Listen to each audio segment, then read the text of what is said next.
ꯂꯥꯛꯑꯗꯤ ꯀꯃꯦꯟ ꯑꯃꯃꯝꯇ ꯄꯤꯕꯤꯔꯛꯑꯣ.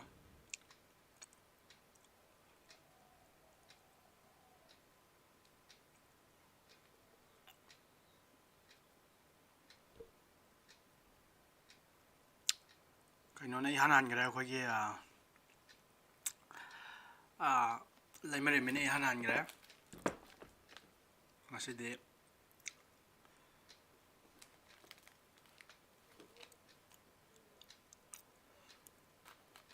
ꯀꯅꯥ ꯀꯅꯥ ꯂꯥꯛꯑꯦ? ꯕꯣꯏꯅꯥꯎ ꯂꯥꯛꯑꯦ, ꯁꯪꯒꯤꯇꯥ ꯂꯥꯛꯑꯦ, ꯍꯤꯌꯥꯏꯂꯦꯟ ꯂꯥꯛꯑꯦ, ꯅꯤꯔꯖ ꯂꯥꯛꯑꯦ, ꯂꯥꯔꯤꯁꯥ ꯂꯥꯛꯑꯦ, ꯑꯕꯤꯅꯥꯁ ꯂꯥꯛꯑꯦ, ꯁꯨꯁꯃꯥ ꯂꯥꯛꯑꯦ, ꯄ꯭ꯔꯤꯟꯁ ꯂꯥꯛꯑꯦ. ꯑꯇꯩꯗꯤ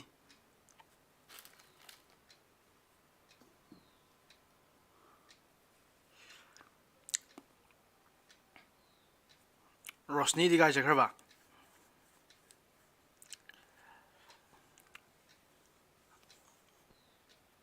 ꯂꯥꯡꯅꯔ ꯋꯥꯔꯤ ꯑꯃ ꯂꯤꯒꯦ ꯉꯁꯤꯗꯤ. ꯕꯤꯖꯌꯂꯛꯁꯃꯤ ꯂꯥꯛꯑꯦ. ꯑꯇꯩꯗꯤ ꯔꯣꯁꯅꯤ ꯀꯥꯏ ꯆꯠꯈ꯭ꯔꯒꯦ? ꯑꯗꯨꯒ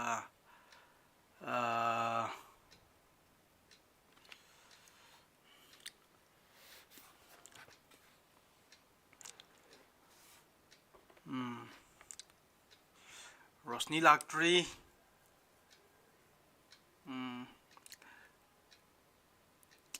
ꯑꯩꯅ ꯍꯥꯏꯕꯗꯣ ꯑꯩꯒꯤ ꯄꯥꯟꯗꯝ ꯑꯃꯈꯛꯇꯪ ꯂꯩ. ꯅꯣꯏ 10 ꯌꯥꯎꯒꯦꯔꯥ 20 ꯌꯥꯎꯒꯦꯔꯥ, ꯅꯣꯏ ꯇꯥꯛꯏꯉꯩꯗꯨꯗꯤ ꯑꯩ ꯆꯞ ꯃꯥꯟꯅ ꯌꯥꯎꯍꯟꯅꯤꯀꯣ. ꯑꯗꯨꯒ ꯑꯩꯗꯤ ꯂꯦꯞꯄꯁꯦ ꯑꯩ ꯈ꯭ꯋꯥꯏ ꯅꯨꯡꯉꯥꯏꯖꯗꯕ. ꯅꯣꯏ 10 ꯌꯥꯎꯒꯦꯔꯥ 35 ꯌꯥꯎꯒꯦꯔꯥ, ꯅꯣꯏ 35 ꯃꯔꯛꯇ ꯑꯃ ꯂꯦꯞꯄꯦ ꯈꯜꯂꯁꯦꯕ.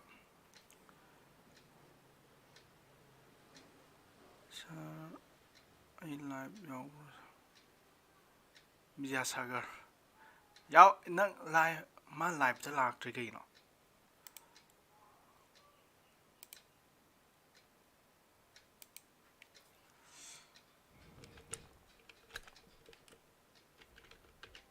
ꯂꯤꯡꯁꯤꯗ ꯆꯪꯉꯛ.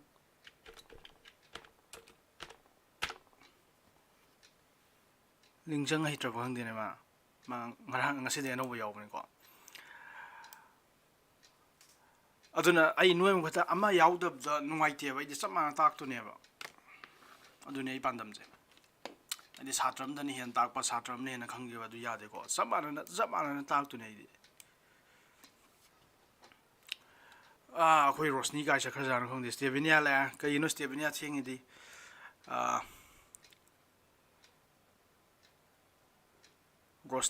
ꯔꯣꯁꯅꯤ ꯍꯥꯏꯕ ꯑꯉꯥꯡꯁꯦ ꯀꯩꯗꯧꯕꯖꯥꯠꯅꯣ ꯁꯤ ꯑꯉꯥꯡꯁꯤꯕꯣ? ꯑꯗꯒꯤ ꯀꯩꯅꯣꯗꯤ ꯑꯕꯤꯅꯥꯁꯇꯤ ꯂꯥꯛꯈ꯭ꯔꯕꯣ? ꯑꯕꯤꯅꯥꯁ ꯂꯥꯛꯇ꯭ꯔꯤ. ꯑꯗꯒꯤ ꯅꯤꯔꯖ ꯂꯥꯛꯈ꯭ꯔꯦ. ꯁꯦ ꯃꯣꯏ ꯂꯥꯛꯄ ꯉꯥꯏꯔꯤꯉꯩꯗ ꯋꯥꯔꯤ ꯑꯃ ꯂꯤꯊꯣꯛꯁꯤ. ꯑꯗꯣ ꯇꯣꯄꯤꯛꯁꯤ ꯌꯥꯝ ꯏꯝꯄꯣꯔꯇꯦꯟ ꯑꯣꯏꯀꯣ. ꯅꯣꯏ ꯌꯥꯎꯗꯕꯁꯨ ꯌꯥꯗꯕꯅꯤ. ꯂꯥꯛꯑꯗꯤ ꯀꯃꯦꯟ ꯄꯤꯔꯛꯀꯗꯕꯅꯤ. ꯑꯕꯤꯅꯥꯁ ꯅꯪ ꯉꯁꯥꯏ ꯄꯤꯔꯛꯇꯕ ꯃꯥꯜꯂꯦ. ꯇꯣꯄꯤꯛꯁꯤ ꯌꯥꯝ ꯏꯝꯄꯣꯔꯇꯦꯟ ꯑꯣꯏ. ꯉꯔꯥꯡꯗꯩ ꯌꯥꯝ ꯏꯝꯄꯣꯔꯇꯦꯟ ꯑꯣꯏꯈꯔꯦ. ꯑꯗꯣ ꯉꯁꯤꯅ ꯃꯣꯏꯅ ꯏꯝꯄꯣꯔꯇꯦꯟ ꯑꯣꯏꯔꯛꯇꯣꯏꯅꯤ ꯇꯣꯄꯤꯛꯁꯦ. ꯑꯗꯣ ꯑꯩꯈꯣই ꯀꯔꯤ ꯇꯧꯕꯅꯣ ꯌꯦꯡꯁꯦꯕ. ꯉꯁꯥꯏ ꯄꯤꯈ꯭ꯔꯕ. ꯑꯩꯗꯤ ꯎꯍꯧꯗ꯭ꯔꯦ ꯅꯪꯒꯤ ꯀꯃꯦꯟꯗꯣ. Never mind. ꯑꯣꯀꯦ. ꯌꯦꯡꯉꯣ ꯋꯥꯔꯤꯁꯦ ꯑꯩꯈꯣꯏ ꯍꯥꯏꯗꯤ ꯈꯨꯂꯥꯡꯒꯥꯡ ꯀꯧꯕꯁꯦ ꯋꯥꯔꯤ ꯑꯃꯅ ꯀꯧꯁꯦ ꯉꯁꯤꯗꯤ. ꯀꯃꯥꯏꯅ ꯇꯧꯒꯦ ꯍꯥꯏ ꯀꯥꯟꯗ ꯇꯣꯄꯤꯛꯁꯦ ꯌꯥꯝ ꯏꯝꯄꯣꯔꯇꯦꯟ ꯑꯣꯏꯀꯣ. ꯉꯔꯥꯡ ꯌꯥꯝ ꯏꯝꯄꯣꯔꯇꯦꯟ ꯑꯣꯏꯈꯔꯦ. ꯑꯩ ꯀ꯭ꯋꯤꯛ ꯔꯤꯚꯤꯖꯟꯁꯨ ꯇꯧꯒꯅꯤ ꯉꯔꯥꯡꯒꯤ. ꯑꯗꯨꯒ ꯉꯁꯤꯅ ꯃꯣꯏꯅ ꯏꯝꯄꯣꯔꯇꯦꯟ ꯑꯣꯏꯔꯛꯇꯣꯏꯅꯦ. ꯍꯤꯌꯥꯏꯂꯦꯟ ꯁꯣꯌꯥꯕꯤꯟ. ꯑꯣꯀꯦ. ꯁꯣ ꯑꯗꯨꯗꯤ ꯋꯥꯔꯤꯁꯦ ꯑꯩ ꯂꯤꯔꯒꯦ. ꯍꯧꯖꯤꯛꯀꯤ ꯊꯥꯏꯅ ꯃꯃꯥꯡꯉꯩꯗ ꯋꯥꯔꯤ ꯂꯤꯀꯥꯟꯗ ꯊꯥꯏꯅ ꯃꯃꯥꯡꯉꯩꯗ ꯍꯥꯏꯗ꯭ꯔꯗꯤ ꯏꯟꯇꯔꯦꯁꯇꯤꯡ ꯑꯣꯏꯗꯕꯅꯤꯀꯣ. ꯊꯥꯏꯅ ꯃꯃꯥꯡꯉꯩꯗ ꯀꯩ ꯇꯧꯔꯝꯒꯦ ꯍꯥꯏ ꯀꯥꯟꯗ ꯑꯩꯈꯣꯏꯒꯤ ꯒꯨꯍꯥ ꯍꯥꯏꯇꯥꯔꯦ. ꯒꯨꯍꯥꯁꯦ ꯈꯪꯉꯤꯅ, ꯋꯦꯜ ꯍꯥꯏꯅꯕꯗꯣ.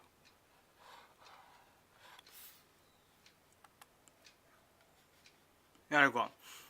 ꯒꯨꯍꯥ ꯑꯃ ꯂꯩ. ꯌꯥꯔꯦꯀꯣ. ꯒꯨꯍꯥꯁꯤꯗ ꯍꯪꯉꯣꯏ ꯃꯌꯥꯝ ꯂꯩꯕ. ꯍꯪꯉꯣꯏ.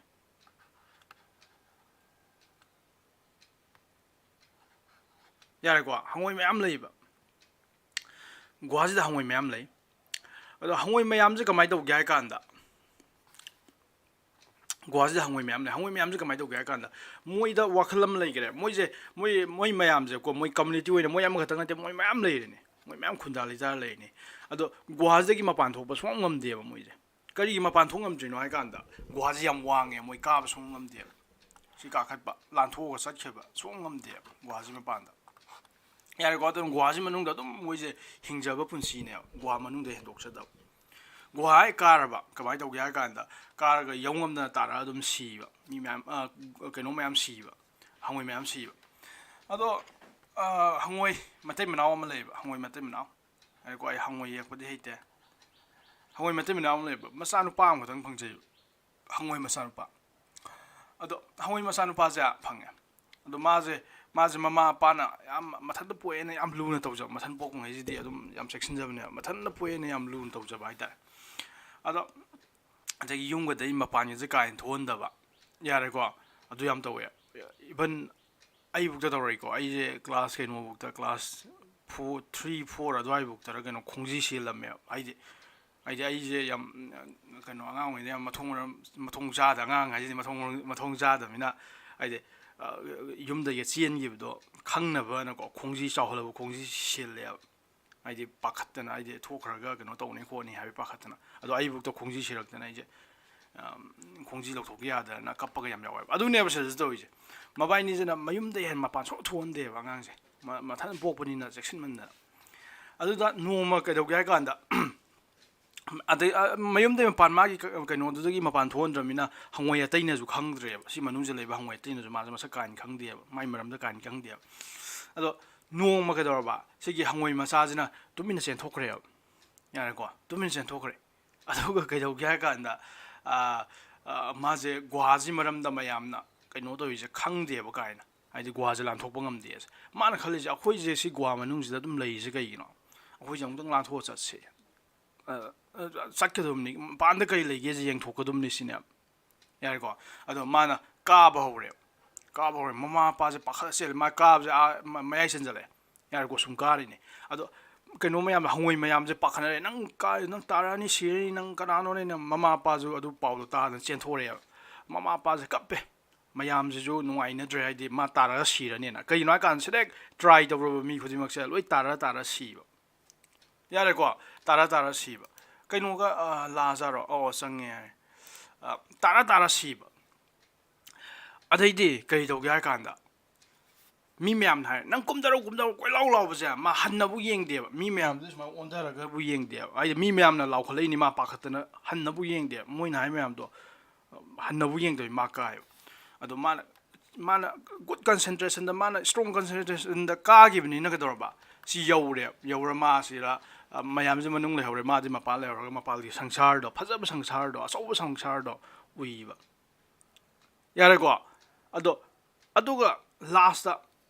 ꯃꯃꯥ ꯃꯄꯥꯁꯤꯡ ꯀꯞꯄ ꯎꯕꯁꯤꯗ ꯃꯌꯥꯝꯁꯤꯅ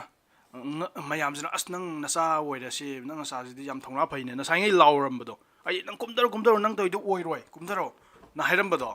ꯑꯗꯣ ꯍꯧꯖꯤꯛ ꯃꯥꯏ ꯄꯥꯛꯈ꯭ꯔꯀꯥꯟꯗꯗꯤꯀꯣ ꯅꯪ ꯅꯆꯥ ꯑꯣꯏꯔꯦ ꯁꯤꯗꯤ ꯊꯧꯅꯥ ꯌꯥꯝ ꯐꯕ ꯅꯆꯥꯅꯤ ꯅꯪ ꯌꯥꯝ ꯐꯕ ꯅꯆꯥꯅꯤ ꯑꯁꯤꯒꯨꯝꯕ ꯃꯤꯁꯤꯗꯤ ꯑꯩꯈꯣꯏꯒꯤ ꯀꯥꯡꯂꯨꯞꯁꯤꯗ ꯃꯥꯅ ꯑꯍꯥꯟꯕꯅꯤ ꯑꯇꯥꯡꯕꯅꯤ ꯅꯪ ꯅꯆꯥꯗꯤ ꯁꯔꯒ ꯌꯧꯔꯕꯅꯤ ꯌꯥꯔꯦꯀꯣ ꯑꯩꯈꯣꯏꯅ ꯐꯪ ꯉꯝꯗꯕ ꯂꯣꯏ ꯐꯪꯒꯗꯣꯏꯅꯤ ꯀꯞꯄꯨꯔꯅꯨ ꯌꯥꯔꯦꯅ ꯑꯗꯨꯃꯥꯏꯅ ꯊꯥꯒꯠꯄꯤꯕ ꯑꯗꯨꯒ ꯃꯃꯥ ꯃꯄꯥꯁꯤꯅ ꯍꯥꯏꯌꯦꯕ ꯑꯩ ꯏꯆꯥꯁꯦ ꯃꯅꯥ ꯄꯪꯉꯦꯅ ꯌꯥꯔꯦꯀꯣ ꯃꯅꯥ ꯇꯥꯗꯦꯅ ꯌꯥꯔꯦꯀꯣ ꯃꯥ ꯉꯁꯥꯏ ꯀꯥ ꯉꯝꯃꯤꯗꯣ ꯃꯥ ꯃꯅꯥ ꯄꯪꯉꯝꯕꯩꯅꯤ ꯌꯥꯔꯦꯀꯣ ꯍꯪꯉꯣꯏꯁꯦ ꯃꯅꯥ ꯄꯪꯉꯦꯕ ꯀꯩꯒꯤꯅꯣ ꯍꯥꯏꯀꯥꯟꯗ ꯃꯣꯏ ꯃꯌꯥꯝꯅ ꯂꯥꯎꯔꯤ ꯃꯌꯥꯝ ꯂꯣꯏ ꯈꯨꯟꯗꯨꯃ ꯊꯣꯛꯂꯛꯑꯒ ꯂꯥꯎꯔꯤꯅꯤ ꯅꯪ ꯀꯨꯝꯊꯔꯣ ꯑꯗꯣ ꯄꯥꯈꯠꯇꯅ ꯑꯩꯁꯨ ꯃꯉꯥꯏꯅꯦ ꯑꯩꯅ ꯑꯗꯨ ꯀꯥꯈꯠ ꯃꯇꯝꯗ ꯃꯌꯥꯝꯅ ꯂꯥꯎꯔꯗꯤ ꯅꯪ ꯁꯤꯅꯤꯅ ꯍꯥꯏꯇꯥꯔꯦ ꯑꯩ ꯊꯛꯅ ꯑꯗꯨꯝ ꯀꯦꯜꯂ ꯁꯤꯅꯤꯌꯦ ꯌꯥꯔꯕ ꯑꯗꯨꯝ ꯃꯥꯅ ꯃꯅꯥ ꯄꯪꯕꯅꯤ ꯇꯥꯗꯕꯤ ꯑꯗꯨꯝ ꯀꯥꯈ꯭ꯔꯤꯅꯦꯕ ꯑꯗꯣ ꯁꯤꯒꯤ ꯋꯥꯔꯤꯁꯤꯅ ꯄꯤꯅꯤꯡꯉꯤꯕ ꯃꯦꯁꯦꯖꯁꯦ ꯊꯤꯝꯁꯦ ꯀꯔꯤꯅꯣ ꯍꯥꯏꯀꯥꯟꯗ ꯅꯪꯅ ꯅꯪꯒꯤ ꯄꯥꯟꯗꯝ ꯑꯃ ꯌꯧꯅꯕ ꯆꯠꯄ ꯃꯇꯝꯗ ꯀꯅꯥꯝꯇꯒꯤ ꯋꯥ ꯇꯥꯔꯔꯣꯏꯗꯕꯅꯦ ꯍꯣꯏ ꯋꯥ ꯇꯥꯒꯗꯕꯅꯤꯀꯣ ꯁꯞꯄꯣꯔꯇꯤꯞ ꯑꯣꯏꯕ ꯋꯥꯗꯤ ꯇꯥꯒꯗꯕꯅꯤꯀꯣ ꯃꯌꯥꯝꯅ ꯀꯩꯅꯣ ꯇꯧꯕ ꯋꯥ ꯅꯪꯒꯤ ꯄꯥꯟꯗꯝꯗꯨ ꯌꯧꯅꯕ ꯍꯣꯠꯅꯕꯗ ꯆꯤꯡꯗꯕ ꯌꯥꯕ ꯌꯥꯔꯦꯀꯣ ꯗꯦꯁꯇ꯭ꯔꯛꯇꯤꯞ ꯑꯣꯏꯕ ꯋꯥꯗꯤ ꯅꯪ ꯇꯥꯔꯣꯏꯗꯕꯅꯦꯕ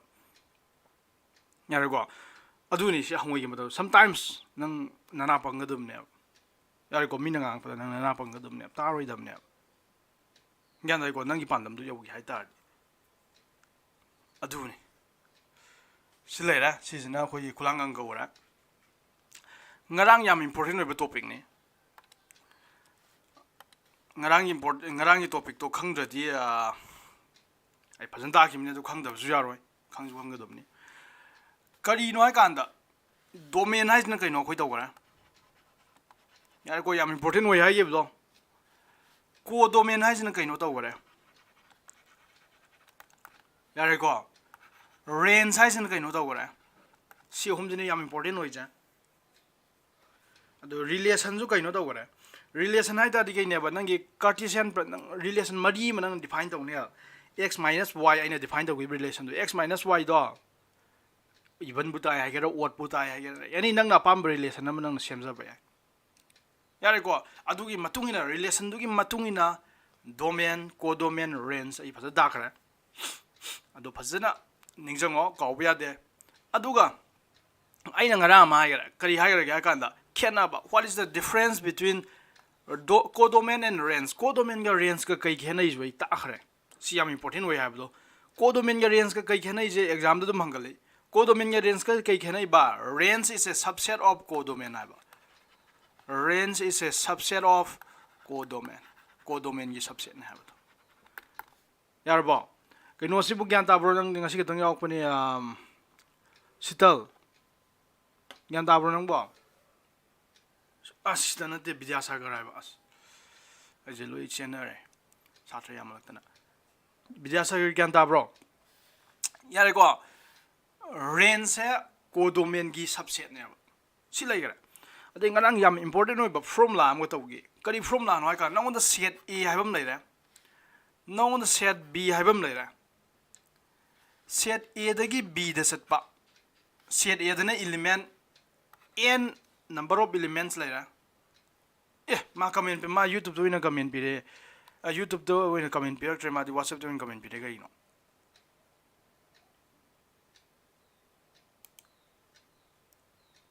kaino ma di serwin pe jibo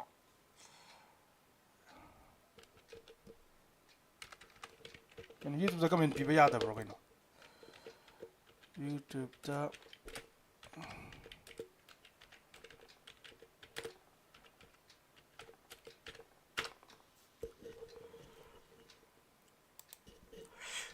yare ko ngarang to gri je yam important oi ba formula am to gi kari formula no ai kanda a ko bo set am leire a ko bo set sida there are n elements element n yawi yare ko b ko bo set sida element m yawi yare ko a dagi b da satpa relation kaya lege hai tar di ado ko symbol du kai ni ba sisna yi habdo sina je sigi symbol na je number of ai ko number of ba relations from ba a to b a dagi b da separate relation kya lege je kai from na pi ba 2 to the power n into m na pi abdo yar ko si kamai la khri no ngang ta khram ne kaino youtube live se comment pi ba yana drabo mayam kamai to isano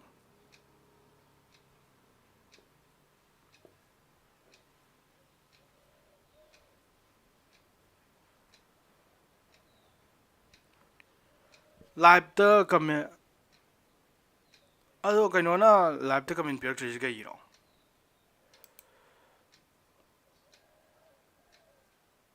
comment youtube ta yade madi yade aina kai yo jano de mi te di yana jidi kaino vidyasagar mi te di yana ado yengo nang ngasi gi di dum khango ado haye ga topa email am da gi to gera na du email du da gi oh yare ko yare sibuk lay gare ngarang da yare ko sibuk lay re ado hauji anauba topic am ni to exercise pai ni exercise yam kui re ko si exercise real life exercise ni ngarang ta khri mayam du ni si hanjan an jaw tu ni ko ai exercise hot warning drum ni nang ju dum hola khangani sibu hot ju yare ha kan ko ado mathangi topic ni am important oi je si exercise yam important oi the exercise ni ko hoi to jong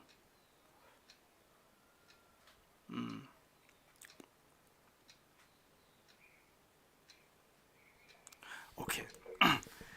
How is it go to the exercise or 2.2 question number 1. A is a 1, 2, 3 till 14. Yariko, A the out is gonna ba. A the out is a 1, 2, 3, 4, 5, some keep doing a 14 bo. Yariko, see shits in it. A go shits. Define a relation from A to A. Hang day when a relation defined or was a the B that A the B that don't set the tab in the na. I don't have to either either them tabi over. Yariko, domains A when view, co domains A when view. Rosni Masangam dry, Yaragis white. Domains A when view, co domains A when view. I did A big at one a tab dog. A they be the one on tab. Don't the either at the tab using your mind. Relation number defined the raw. Relation no can define the gagan. Relation map pyramid go. Relations are. Yao do is x comma y ni such that 3x minus y की value equals to 0 type. Relation जो उनको 3x minus y की value relation जो Munni young तो निको relation जो 3x minus y की value 0 type अदुग हो यार नंगी x का y का दो कनाम तो नते वो कायदे याव बने बा x का y का दो belongs to a हर बस ये तो याव को तुमने यार को अदु इतार टिके दो बा write down is domainize ना कनानो codominize na kanano range size na kanano ibuse na yar ko aduna relation ma pirab ni sira nang da mari ma pirab ne mari je karam khani mari no ai tar di to sina ngarang jo ai do ngarang in x minus y equals to even number hai ba yar ko adu maina mari je sira di atopa mari im pire mari do nang apa ma mong da mari do iba ya do question re mari je kai no ai kan da 3x minus y ki value je 0 ta ga dum ni sine adu sigi mari je nang na sigi Marise ay lale ko kuna sigi marise nangna simplify daw thok ta di lai thon ta di sigi marise ka mani iba ya kan da y je som thagro 3x equals to y yare ko adu nangna amuka simplify daw ta di y je na som da thanga ga y equals to 3x na iba ya si marise ne nangi marise simplify daw thuini ko aduna relation piram tardi kari mari no yang dum ne mari do kari no ai kanda x ki value ngai da 3 na puri na bai fold do y ki value ni sine mari ji gyan tar bo si mari je mana like the piram mari ja x ki value ngai da 3 na puri na raga tarak ba fold do y ki value ni sine adu mari ni sine adu itari sigi mari ji da kana kana yaw yeng je yare ko sigi mari ji da relation sigi relation yaw du je Sigi relation ours the out is so I did go. Sigi hang matang step near a sang electory and a som nakandir one in notion memotam the swarms in Iowa, no notes in the logo, notes in the I in a time I'm saying yanging amatam the Louis Mang. No less in Draba, in time I'm there, Louis, you know, one was some manner. Kaim Ganda was some manner. The relation the out is Ado nangi x ka y ka kana ne ba x ka y ka ja belongs to a the yaw banga ta lawo dum ne ba nang x ka y ka lobo matam da 1 na 14 dai hen ba lobo ya de 1 na 14 bu ka tang lobo dum ne ado itari x na han ba element ni y na ni suba element ni ado itari x ta nang na 1 x ta lobo ya ja han da 1 lobo ya yare ko x ta 1 lo tar di y da kya da ka ni yong na sai ma ki mari do karma mari ne ba x ki value da 3 na puri na ga tarakpa fold y value oi hajim ne ado ahan be yakoi kana lawre ba x to 1 lawre ado sira 1 into 3 to get ba 3 y value 3 tare ado na sira 3 thamne shib gyan ta bro yai like ko mathang da x ki value ja x ki value kai law ne ba a amsung b de law du ne ba ado ita de x ki value ja ni sub jin kai law ba yai 2 law ba yai yare ko 2 the x ki value 2 law da di na sai y ki value ko mai phang na gi ba y the gap we no view ba x the gap we no view ba 3 na a 3 into 2 is 6 I did 3 na loi bui no view sine mathang ji 3 ta ni kya ta ni sa adu go si ja kya ta ni sa 3 3 are 9 so 4 le ni 4 3 are 12 smile mathang chat khar ni but see easy ko mathang di 5 5 da di 5 3 are 15 yare ko 시부 gyan ta bra 시부 kana kana gyan ta Prince ngai ko nang comment pi hei nu ngai ko Larissa tai hai ko Prince nang comment pi hei nu ngai ko sibu da kana gyan tai lui tanar bo sa bida sakar dare ko sira relation da aran bam jawre Prince nang pira kanu comment pira kanu relation da ina i se da aran bam jawre lui tai hai ko sa hiya len ju tai hai re do Prince kano khangre ai mai comment khubi je khangre si relation da aran bam jawre kana hai ngame Niras su khang di hai kanu ko Niras ka Prince ka tumi lai ro andi kano ga Sangita ga ju noi tumi lai ro sira aran bam jawre noi khang ta ri tumi lai khang ro de ke swai tra sira hauji kano Larissa da gi kano myam Larissa na pha gare aina Prince tumi lai wai ju Prince nung sida bina te ko Prince nung sida bina te kai noi kan da Prince moidi tamnu wi gar nga ta ne ba khangam bai ai mi ta gi interest hat da namni Larissa na sum nai gare Larissa ni yana nai gare summe Larissa na ai je yare ko kari sum ga kan da si angang ja hapak pa ya di aroi be angang ja hapak pa ya di yare ko singang ja hapak ya di aduni mun na ta bai je mun na ta khadam ni ko singang ja hapak pa ya di kari gi no na sa hai gi ba x ga y ga ja e da yaw khadam ni hai gi ba no yam section gi dum ne ya x pu di e da yaw re x de 5 ni e da yaw re y ji di e da yaw bro y value 15 ko e gi value di 14 bo dang ni nandar ko aduni si nam yam sing ga dum ne aduna si ji manang muthat pi ra ne abse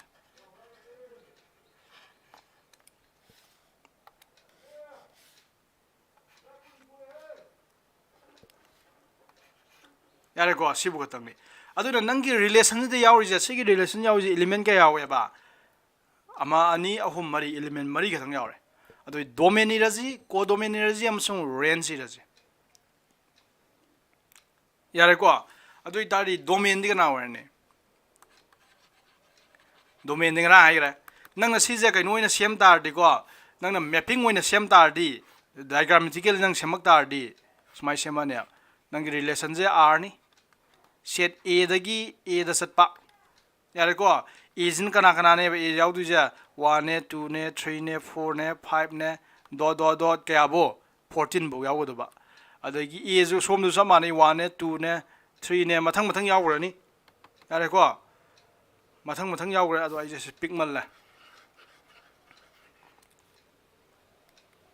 kitang chong nei ge ko ai de loi chal lak na ba spai di res ko as yaw di je 1 ne 2 ne 3 ne 4 ne 5 ne 6 ne 7 ne 8 ne 9 ne 10 ne 11 ne 12 ne 13 ne 14 ne yare ko si lei ba ado ko ye mapping je ka dor ba 1 kana sale ba 1 3 sale ai ni 1 jina kana sale ba 1 si ngang 3 sale ai ni yare ko 2 jina kana sale ba 2 jina si ngang 6 sai ba ngang je sale ba 2 jina 6 sai ba ngang je sale 2 na kya da 2 na 6 ta sale yare ko 3 na kana sale ba 3 na 9 da sale yare ko 4 na kya sale 4 na 12 ta si kyan tai ko aduna domain range co domain ni raji domain hai ta di kana wa ne domain hai ta di mana saliba kano element ni do som dagi yare ko han be element du da asom da mapping to be element ni do adi 1 2 3 4 yare ko domain yaw du je 1 ne 2 ne 3 ne 4 ne si kyan ta ro mo yam ya ta re ko adu co domain hai ta di co domain da di kana wa ne se kara anta hai ro ne co domain ga range kana hai ngam ne se co domain ga range kana hai ngam ne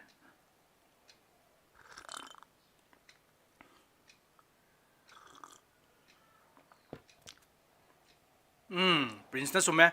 co domain bo hectare ba Larissa ga sume Prince ka Larissa ga sumure co domain bo hectare ba bra somgi ani suba set to adugi bra mapum du ne yare ko co domain kana ta ne kan somgi set bra mapum e ji ne ba aduna ni Prince na e ai je id 1 2 3 4 5 6 sima thang nang sakin 14 muk sine ba sine ba co domain bo hectare ba somgi pull up logo dum ni nang sim ga yare ko Neeraj nice में 114 codomain बो हाइतार बा सोई plus लौदुनी अदो range हाइतार दी कना लौगुने बा range हाइतार दी कनो तो बदो खतंग लौगुदुमने बा माना ममी दासलेदो इमेज वइदो 1 की इमेज ना 3 नी 2 की इमेज ना 6 नी 3 की इमेज ना 9 नी 5 की इमेज ना 12 नी ममी दाबंग कना नो 3 ना 6 ना 9 ना 12 सिग्यान ताब्रो अदुना नि नाउ जि सिदा उ फंगे करी उ फंगे गाय कांदा रेंज हाइजा रेंज दा यावबो एलिमेंट गे जियो 3 ने 6 ने 9 ने 12 ने रेंज दा यावबो एलिमेंट गे जा कना जो यावमे बा कोडोमेन दा लो यावमी जे अदुना नि आइना साइ ngarang phaja yam phaja yai do range ka codomain ka kai khena yai kanda range is a subset of codomain range a codomain gi subset ne da hai gi do sim important oi ko aduga relation da nang observation ngarang khara ugi aino observation ani ugi ko ngasi observation ma ga urani range da sorry relation da kari observation ugi yai kanda samanaba image amana sorry samanaba element amana tongan ba image lai ba yai na ngarang haigim ni ko ngarang example dai na haigib do sumaina ai muthati kere ngarang gi do ningjang briong sumaina si lai ko aina sumaina a sorry 1a sina 1 2 3 4 sina a b c d e यार को नंगी relation दो define तौर गया relation सुमाइना कनो ज्ञान तारीबो नंबो Vidyasagar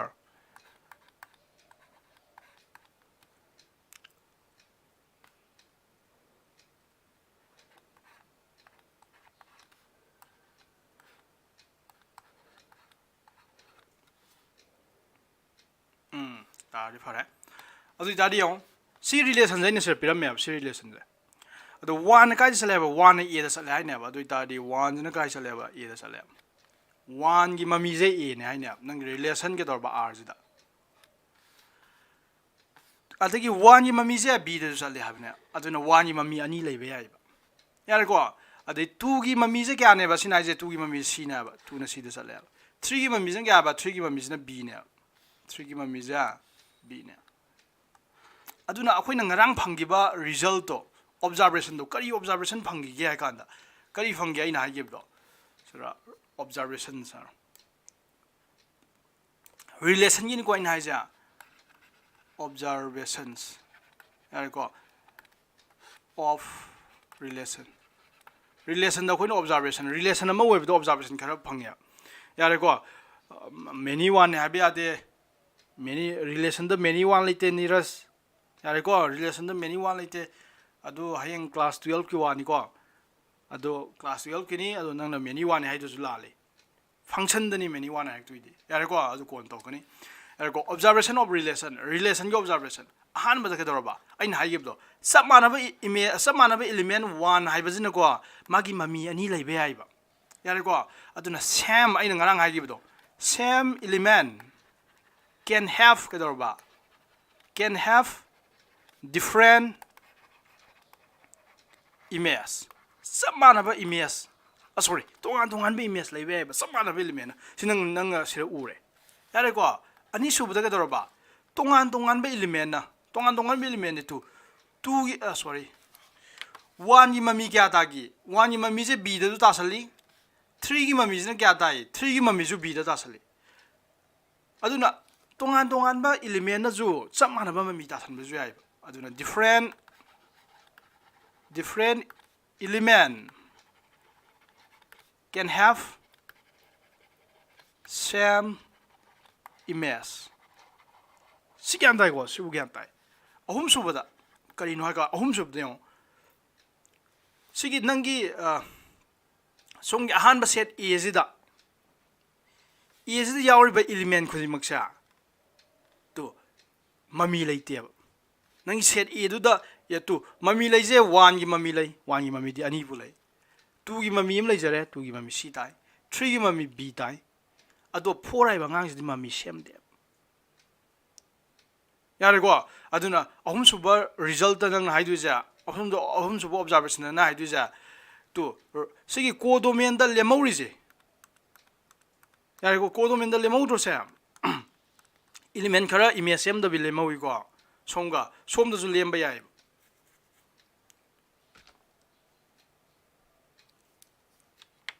yare ko asini observation de yare ase ai kano tawre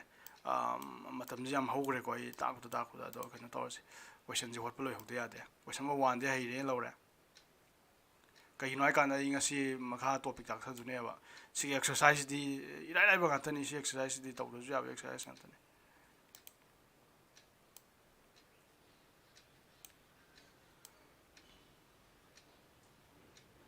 come on masih kakak kipnya farni amona amona hapana farni ज्ञान तादब यावदे हाइरो को आई हन्न ताक तुनी कम खलुनु पाखलुनु ओजाजी छात्र सिन दनि ओजाजे अदरो ज्ञान तादब यावदि हाइरक दुमनी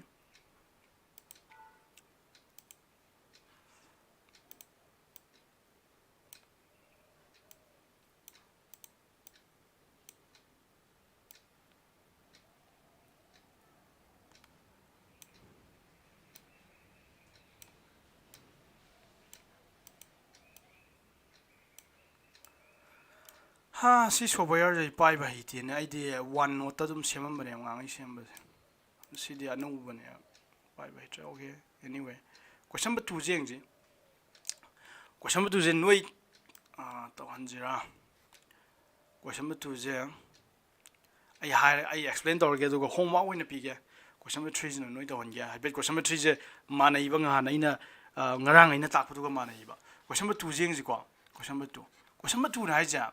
nong the relation r ko ba makai da set of natural number adu nong the pyramid set sa na sai a ha do koi a no ne pyramid in da ina sira extra leg ama extra makhong ama ha poi do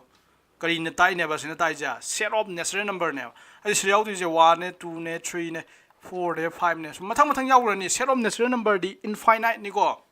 finite na di infinite ni aduna loi kham nai de made infinite नि अदो स्माइ थंगरानी लोइबन idea मादे अल सिगी sets नि सिरा relation हम पीरेबा नंग relation जे माना कमाइ define तवे are HYBE relation जा याउदु जे x y नि x कमा y अदो सच दैट y गी वैल्यू ngै जा x + 5 ममांगी दुग चौरफ माने येसे यार को ममांगी दुग चौरफ माने ममांगी दुने x दा 3 ने पुरिनरगा y गी वैल्यू ताइ हेबनेबा सिरन करि हाबा x दा 5 तेंजलगा y गी वैल्यू ताइ हेबने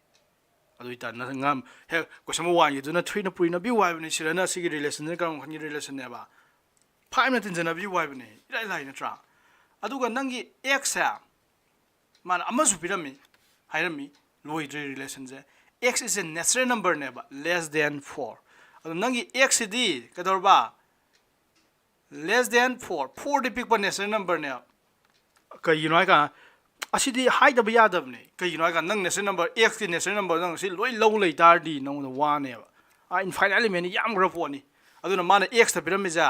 नंग x ता दो याइ जा 1 ने 2 ने 3 ने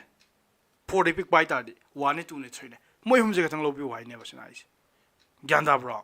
मोइ हुम जे गथंग लो बि वाइ बने आइदि लोइ लो बि हा पोते अदुना लाइक ता मोइना लिमिट पिरम जे 4 बु गथंग लो बियो अदुगा मान हाइजा नंगी xy दो नेचुरल नंबर दे याविसने xy दो belongs to natural number n दे याविसने सी रिलेशन जने सी दि आइनि इथोजु लोय ना सी इलाइ लाइ पोनि सी दि कना यावने x दा हन 1 हाफ यारे हाबदो x दा 1 हाफ तादि y की वैल्यू क्या तारी तो सिलाइ तो y की वैल्यू जे नंग रिलेशन दि लॉक तुनि y की वैल्यू जे x दा 5 इन जनरल y वैल्यू ताने हाइ यमने अब अदु इतारदि x दा 1 हामने 1 + 5 = 6 अदगी x दा 2 लौ तारदी 2 + 5 ति क्या तारबा 7 x दा 3 लौ तारदी 3 + 5 ति क्या तारबा 8 से लोरे या तो नेचुरल नंबर याम सांगे तो इताज माना अहुम खतंगी हारम बले कतो x is less than 4 Amina लोरे सरा सी एक फंगी तारदी सी वे फंगी तारदी नंग डोमेन कोडोमेन रेंज पुथो यारे therefore डोमेन ज्ञाना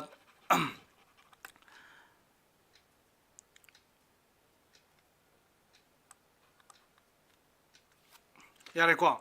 सिम यारे क्वेश्चन नंबर 3 जा हौजिक तोरो येंगजी ꯒ꯭ꯌꯥꯟ ꯇꯥꯕ꯭ꯔꯥ ꯌꯦꯡꯁꯤ ꯀꯣꯏꯁꯟ ꯅꯝꯕꯔ 3ꯁꯦ ꯍꯧꯖꯤꯛ ꯇꯧꯔꯣ ꯀꯣꯏꯁꯟ ꯅꯝꯕꯔ 3ꯁꯦ ꯑꯩꯅ ꯅꯍꯥꯟ ꯁꯤꯒꯤ ꯑꯦꯛꯁꯔꯁꯥꯏꯖꯁꯦ ꯇꯥꯛꯇ꯭ꯔꯤꯉꯩ ꯃꯃꯥꯡꯗ ꯑꯩꯅ ꯑꯦꯛꯖꯥꯝꯄꯜ ꯑꯃ ꯀꯩꯅꯣ ꯇꯧꯕꯅꯦꯕ ꯄꯤꯕꯅꯦꯕ ꯑꯗꯨꯗ x minus y ꯁꯦ इबन ने हारा पीगिबनी सिरनाइ जे the difference between x and y is odd ना हारकपने समाने हारे को ना अदु इबन होट किबदो odd होल बाय तौर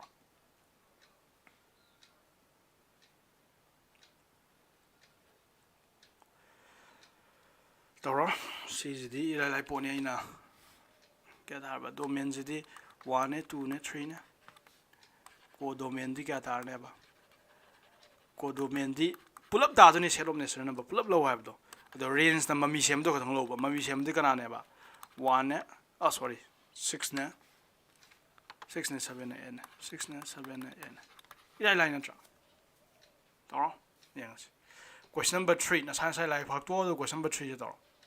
यंगस अदु माना रोस्टर फॉर्म दी यू हारे को रोस्टर फॉर्म दी लिस्ट यू वाई बी बनी समाने आइदी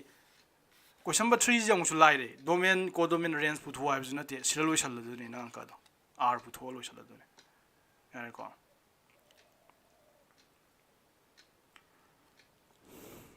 अदो ग्रुप दा थागलो यारे को ग्रुप दा थागला येंगदुनी आइना चेक तौदुनी हौसे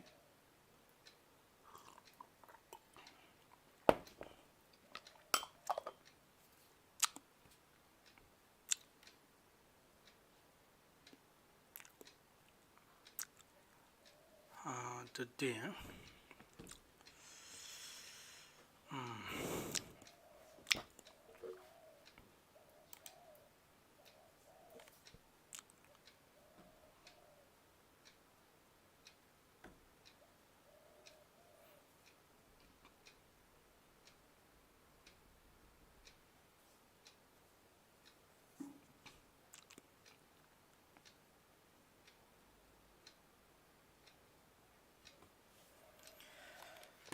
ग्रुप थागलो होलगा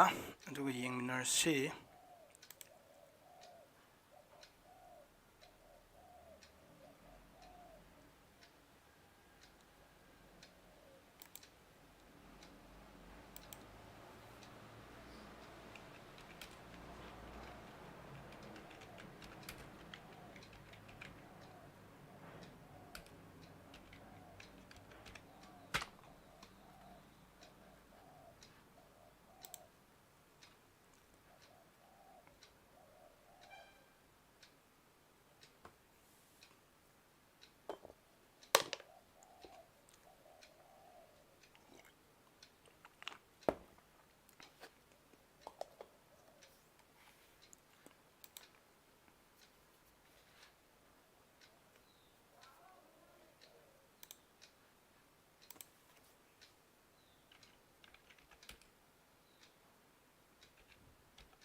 loina drine group थागलो आई ग्रुप त ngai lai da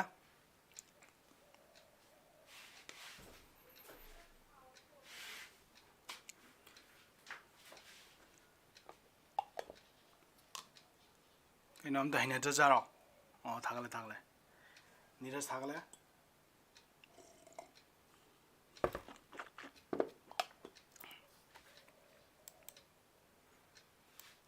Neeraj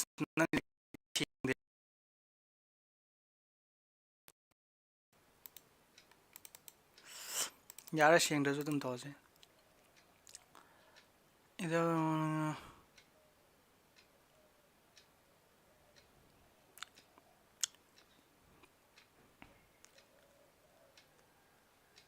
difference between x and y जे ओ तागदुम नि निरस नंगना सिरा हापिजे लाले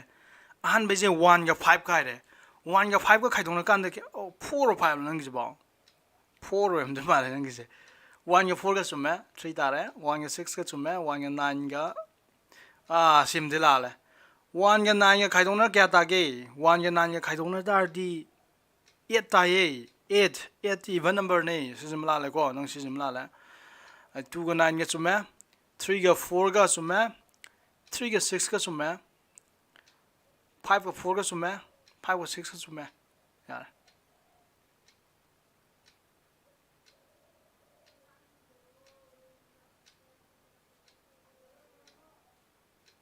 kaino di nangi kaino di wale 4 ga 5 ga di nang sira happy di kaya ne ba 5 ga 4 ga ne ba 4 ga 5 ga ju yari kaino yare ko 5 ga ma 4 ne ba 5 ga 4 ga jona kya ta ke 1 tai odd number tai yare ado 4 na halak ba 4 ga ma 5 ti 4 ga ma 5 su yai kaino kaino ka na 4 de 5 kai difference just difference having na difference having ko ina sum khan kan da lo yaram du male ado yengsi question number 3 na tra 4 ga 5 ga oh sume nang ire sume sida lo du male kaino kan da aina hayib do nangi 4 yaudre nangi set a da 4 yaudi to set a da 1 ne 2 ne 3 ne 5 ne khatang ai 4 yawu malu re ko sorry ai di 4 yawu malu bai ni na sume nangi sume yare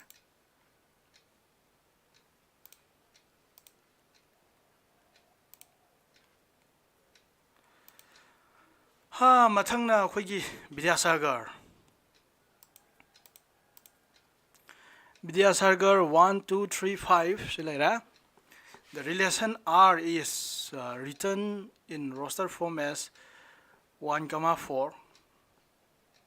yare 1 comma 6 yare 2 comma 9 okay 3 comma 4 okay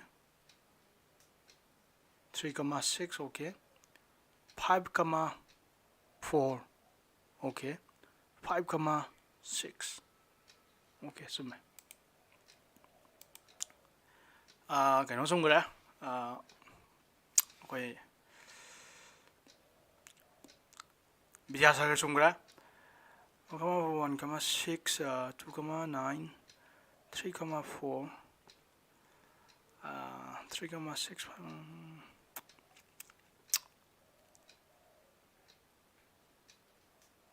1 comma sume 상기 다기 sume hialengi 1 comma 4 1 comma 6 and the 2 comma 9 to blah blah blah blah sume so smagi 1 comma 6 5 comma 6 5 comma 4 sume siam haira angonde na loi haila me Vidalakshmi 1 comma 1 comma 4 1 comma 6 2 comma 9 c adu ada sume amani mari mga Avinaski sume ko sume Steveniagi sume Laimrem bigi adu ada sume Larisagi ble ble ble ble sume Prinski is Prinski yame Prince na yan nang namin dun thai ai do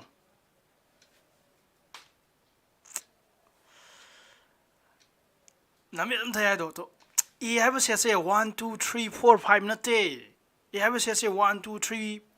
5 4 kali Prince nang nam yam thai ko nang lai hai te na ti nam yam thai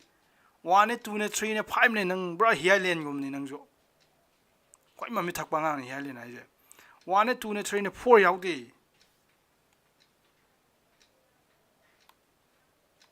I know in Tazaro. Yeah. To 4 hours is the Eda. I took the Prince Nitais. I took the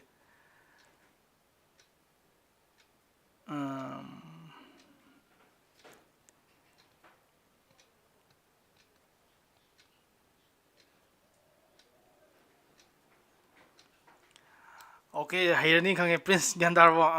howda ba yade nang hay na no kaino hialien gumba prince gumba jini ko hay na mak phangoi duise ai mami tha ga dum phangoi deba yare sima yare ado question number 4 ja question number 4 jidi tu sira diagram am pire ba sija kaino de itu hai bane khoi kaino oina relation oini thu hai bane question 4 is like question 4 is nang relation to kana yawarni 5 na 3 jasapani 5,3 6 na 4 jasapani 6,4 adagi 7,5 yara ko okay si ya la aduga domain ga range ka codomain ga puthu hai bane da ya la hiale nang kano lanchen bagi kano magi class work hojiki do question 3 gi do holak 3 gi no lanchen bi thaklakte group da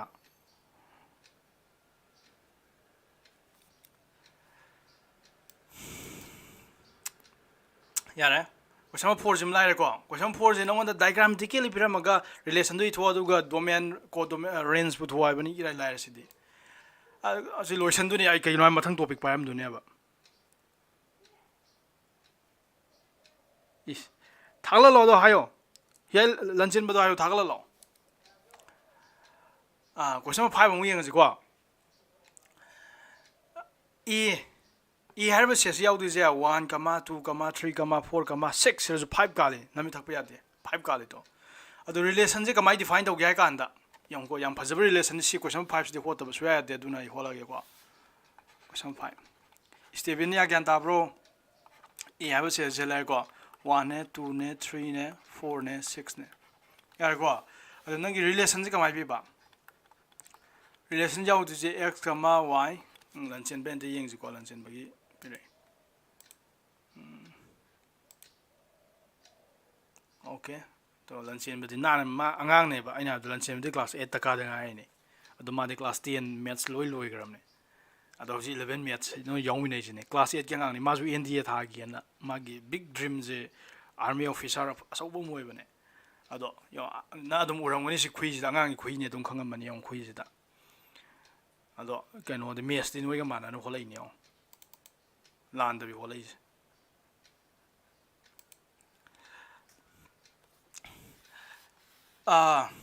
nang relation ja x a b ha bani a b ha ra ga ne x, y kai no samani ko na sai ne x, y ha bani hojina a, b ha bani samani sira kemta letters change to x dai y change to x we ram ba a we ram ba kemta wani ngai leiti ko sira war di loi re a, b a ga b ga jaga di yawe ba nang set a da yawe yare ko aduga relation je karma khan gi relation wai kan da b hari ba angang ja b hari ba ngang de kana ani su ba ngang b ja is exactly subsana hai exactly divisible by a nang relation je karma relation wai kan da ani su ba ngang a hari ba ani su ba ngang ja sigi sorry b hari ba ani su ba ngang ja to man hai je b is exactly divisible by a han ba ngang jina subsana yen ba ne ha ba thadi yen kan da remainder arimam da le haloi remainder le haloi adu ithadi city lai lai re kana yaw gi yeng je han da nangi a gi value jina 1 wai tar di b gi value do kana oi be b gi value do 1 masam oi be ye ka yunai kan da to e ne yen ja ga dum ne b to b ju 1 were a ju 1 were 1 masam ti yen be ai adu 1 kama 1 thamba yai nang my relation je kari ne piram ya ba yen ba ya bi ha ba relation du ne divisibility ha ba relation du ne yare ko a je kana na b je kana na yen ja ga dum ne ba a na adu ne yare ko asha pok ti je mathang da 1 jam ka ha pa yari 1 mathang ka ha pa yai 2 ju ha pa yari kai no kan da b woi ri ba 2 ja is exactly divisible by a di 1 word bla 1 masing khudi mag yen ba yai aduna se thamuk tu je 1, 3 ju tham yare ne kai no kan 1 masing lo yen ja bri na 1, 4 ju tham ba yare 1, 6 ju tham ba yare sibu gyan da bri yong kan gyan da bro sibo 1 thamak pai ti loi 1 mamang da le ga loi tham yare kai no kan mana loi yen ja bri na ani su be le me ni do 1 yen ja da masing leite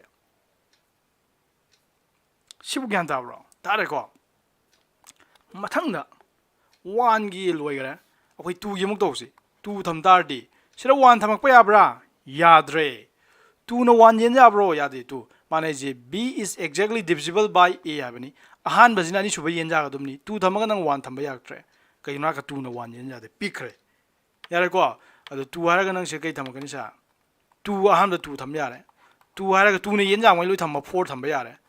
adu 2 haraga kan tham yare 6 thamba yare 2 gi ngai 2 gi di ahum khatang 1 gi di pull up ni 2 na yen jab je sira ahum khatang yaw mani na ahum khatang thwe to 3 gi di 3 masama ga ma yarni 3 ga 6 ga haibam yarni aduga 4 gi di 4 masamak te hendre kai noi kan da sira 4 ni yen jab ma sing gram jawde aduga 6 gi di 6 masamak te ne na de gyan ta bro sibo sibo gyan ta bro kano gyan ta di ta de hai ga tum ko hajin number 3 de ai tuition da gyan ta bro kano Vidalakshmi gyan ta bro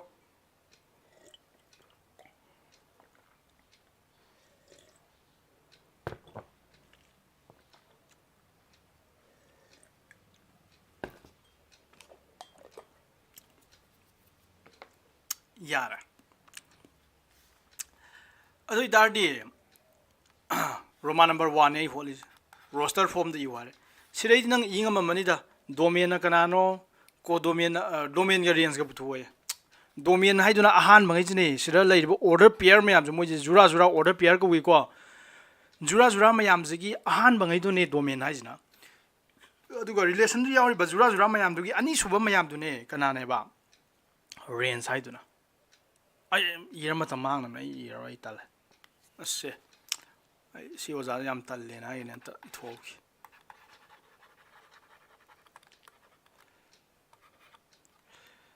1 ne 2 ne 3 ne 4 ne 6 ne sina domain where ni ko 1 number 3 da range ti kana ne ba range so 1 ne 2 ne 3 ne 4 ne 6 ne masama dum tare lui masama lui tare yar ko domain ga range ka mana le me CR ire lai question number 6 question number 6 है सी जो domain ga range ka butwa ni question number 6 है homework is lower homework yar ko question number 6 is homework aina have do homework to mo yam je ke do ne ba ai noi partner sem ka ni hore ano ba sa tra yaw ri ko ano ba sa tra ji suma tang yaw ri hayeng ju ano ba sa tra yaw ti male aduna adum ai adum update tawra ge nungti adu ngasi kaino yaw re akhoi gi Vidyasagar ado ma gi ju partner ma sem de yaroi ado yengasi ado Vidyasagar kai ano akhoi gi rule je kaino ai kan da akhoi se to je kaino ai kan da nangi partner du ga discussion do du ne ba ai se pirami homework se nang to homework ai ja nangi partner na check to du ne suppose highland ga kaino ga ta re khalaji Sangita ga ta khalaji Sangita na to ko mayam ja highland na loi check to ne ba aduga highland na to ko mayam ja Sangita na check to ne aduga phajade chumila li do ta na du ni adu ma baining hatang gi marak ta discussion na te ko si mayam ji gi marak ta discussion ni adu overall aina sum yenga kani ko noi kanu lan mo khot basum adum chok pa yenga kani ko adu ni aduna highland na thaglak pa khatang Sangita na check to ne ha laite adu Neeraj na question mayam thagli do adu good Neeraj na thaglak question mayam do noi taina ju mating bang bi do noi ka mating bang de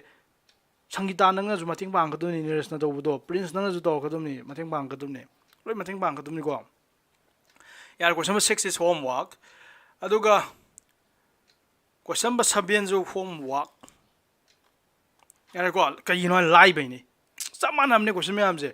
sumaina relation do EBU roster form the EBU haiba ka tangne aduga domain range bu thwai ba ngatane ba sibo ibo na sai tagle hansen tagle gi do sibo matam mang na mi khanau na na mi da ha question number 8 sem mana de ipad question number 8 ai hola ke yar ko question number 6 ka 7 ga di mana re ko homework ni 6 7 ga ni ma homework ni se ani ma ado 8 se mana hai je a harba set se a hariba angang ja kana yaw ge kan x ne y ne z ne element ahum khatang yaw re aduna number of element n hai di number of element ani n of a se kya tar ba 3 dar sibu yani ko okay aduga b harba set angam ju pirambe b harba angang sin kana yaw re ba 1 ga 2 ga yaw re ꯌꯥꯔꯦꯀꯣ B ꯍꯥꯏꯕ ꯑꯉꯥꯡꯁꯤꯗ ꯑꯗꯣ Bꯗ element ꯀꯌꯥ ꯌꯥꯎꯒꯦ ꯍꯥꯏ ꯀꯥꯟꯗ ꯑꯅꯤ ꯈꯛꯇꯪꯅꯦꯕ ꯌꯥꯎꯔꯤꯁꯦ ꯌꯥꯔꯦꯀꯣ number of elements in B ꯗ ꯑꯗꯣ ꯃꯥꯏꯁꯦ find the number of relation from A to B ꯗ ꯁꯤꯗꯤ ꯉꯁꯥꯏꯒꯤꯗꯨꯅꯦ ꯏꯔꯥꯏ ꯂꯥꯏꯔꯦ ꯑꯗꯣ ꯁꯤꯁꯤꯅ number of ꯍꯥꯏꯅꯤꯀꯣ ꯁꯤꯒꯤ hus ꯍꯥꯏꯕ ꯁꯤꯝꯕꯣꯜꯁꯦ number of ꯅꯦ ꯑꯩꯈꯣꯏ ꯃꯦꯠꯁꯇꯗꯤ ꯁꯤꯝꯕꯣꯜ ꯑꯗꯨꯝ ꯁꯤꯖꯤꯟꯅꯕ ꯍꯣꯠꯅꯒꯅꯤ ꯍꯥꯏꯕꯗꯣ number of elements sorry number of ꯍꯥꯏꯕꯁꯤꯅ husꯅ number of relations from ꯀꯥꯏꯗꯒꯤ A to B Aꯗꯒꯤ B ꯗ ꯆꯠꯄ relation ꯀꯌꯥ ꯂꯩꯒꯦ ꯍꯪꯇꯥꯔꯗꯤ ꯀꯔꯤ ꯐꯣꯔꯃꯨꯂꯥꯅ ꯄꯤ ꯍꯥꯏꯕ ꯀꯔꯤ ꯐꯣꯔꯃꯨꯂꯥꯅ ꯄꯤ ꯍꯥꯏꯕ ꯁꯤ ꯐꯣꯔꯃꯨꯂꯥꯁꯦ 2 to the power ꯃꯊꯛꯇ ꯄꯋꯥꯔꯗꯣ ꯀꯔꯤꯅ ꯄꯨꯔꯤꯅꯔꯛꯀꯅꯤ n of A into n of B ꯅ ꯄꯨꯔꯤꯅꯔꯛꯀꯅꯤ ꯌꯥꯔꯦꯀꯣ ꯁꯤꯗꯤ ꯀꯌꯥ ꯇꯥꯔꯦ 2 to the power n of A ꯒꯤ ꯚꯦꯂꯨꯗꯤ 3 ꯅꯤ into n of B ꯒꯤ ꯚꯦꯂꯨꯗꯤ 2 ꯅꯤꯁꯤꯗꯤ ꯀꯌꯥ ꯇꯥꯔꯦ 2 to the power 2 into 3 is 6 2 to the power 6 ꯗꯤ ꯀꯌꯥ ꯇꯥꯔꯦ ꯀꯅꯥ ꯍꯥꯏ ꯉꯝꯃꯤ 2 to the power 6 ꯑꯩꯁꯨ ꯍꯥꯏ ꯉꯝꯗꯦ ꯌꯦꯡꯉꯁꯤ 2 into 2 into 2 into 2 into 2 into 2 ꯌꯥꯔꯦꯀꯣ 2 to r 4 4 to r 8 시주 8 तारने 8 r निपान निपान 8 r 64 आई दी हाना जो हाई रखो सीधे आई वीकनेस दी आई मल्टीप्लिकेशन टेबल आई मेस में आम होता है जो को आई वीकेस्ट पॉइंट मल्टीप्लिकेशन टेबल आई पूरी नबा याम हाइटे सिंपा पुंगम दे ब्रेन फटे अब आई सुलाब से सिंपा सुंगम द्रम ने मल्टीप्लिकेशन टेबल से आई इंट्यूटिव ओइजबा खतंगने आई कमाई लाइनो डीपली सुम खंजबा एंजॉय तौबा खतंगनेबा अदो बट आई सिंपा पुदिंग amde यारेको सिने आई वीकनेस ओके क्वेश्चन नंबर 8 लोरा क्वेश्चन नंबर 9 जे को सब माने क्वेश्चन 9 जे होलरोय नोइना सु होलोनो यारे अदो नोइ थवा यावबा साथुदि होट पकसु गाइदेको क्वेश्चन नंबर 9 जे क्वेश्चन नंबर 6 7 का सब माने यारेको सियाना 산다죠. How's a big concept, a big topic am lakture. A big topic. A big topic. Am maruiba. Big guy better this hour we have not go. Big yet as this hour khatang cannot only have like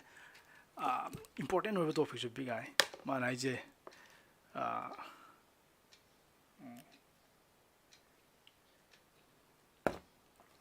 coffee is the 그냥 또 위탁보 아니다.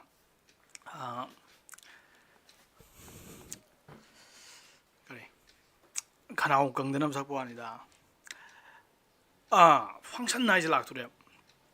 영 아코이 나사이 observation도 relation다 करी Yagi बा. relation다 करी Yagi बा. relation다 सब मानव element ना तोंगान तोंगान बा mummy लेबे Yagi. आइना तौगिबदो सिनांगो तो स्लाइड हम लेरा से 1 है बंगांग दुनी 2 है बंगांग दुनी 3 है बंगांग दुनी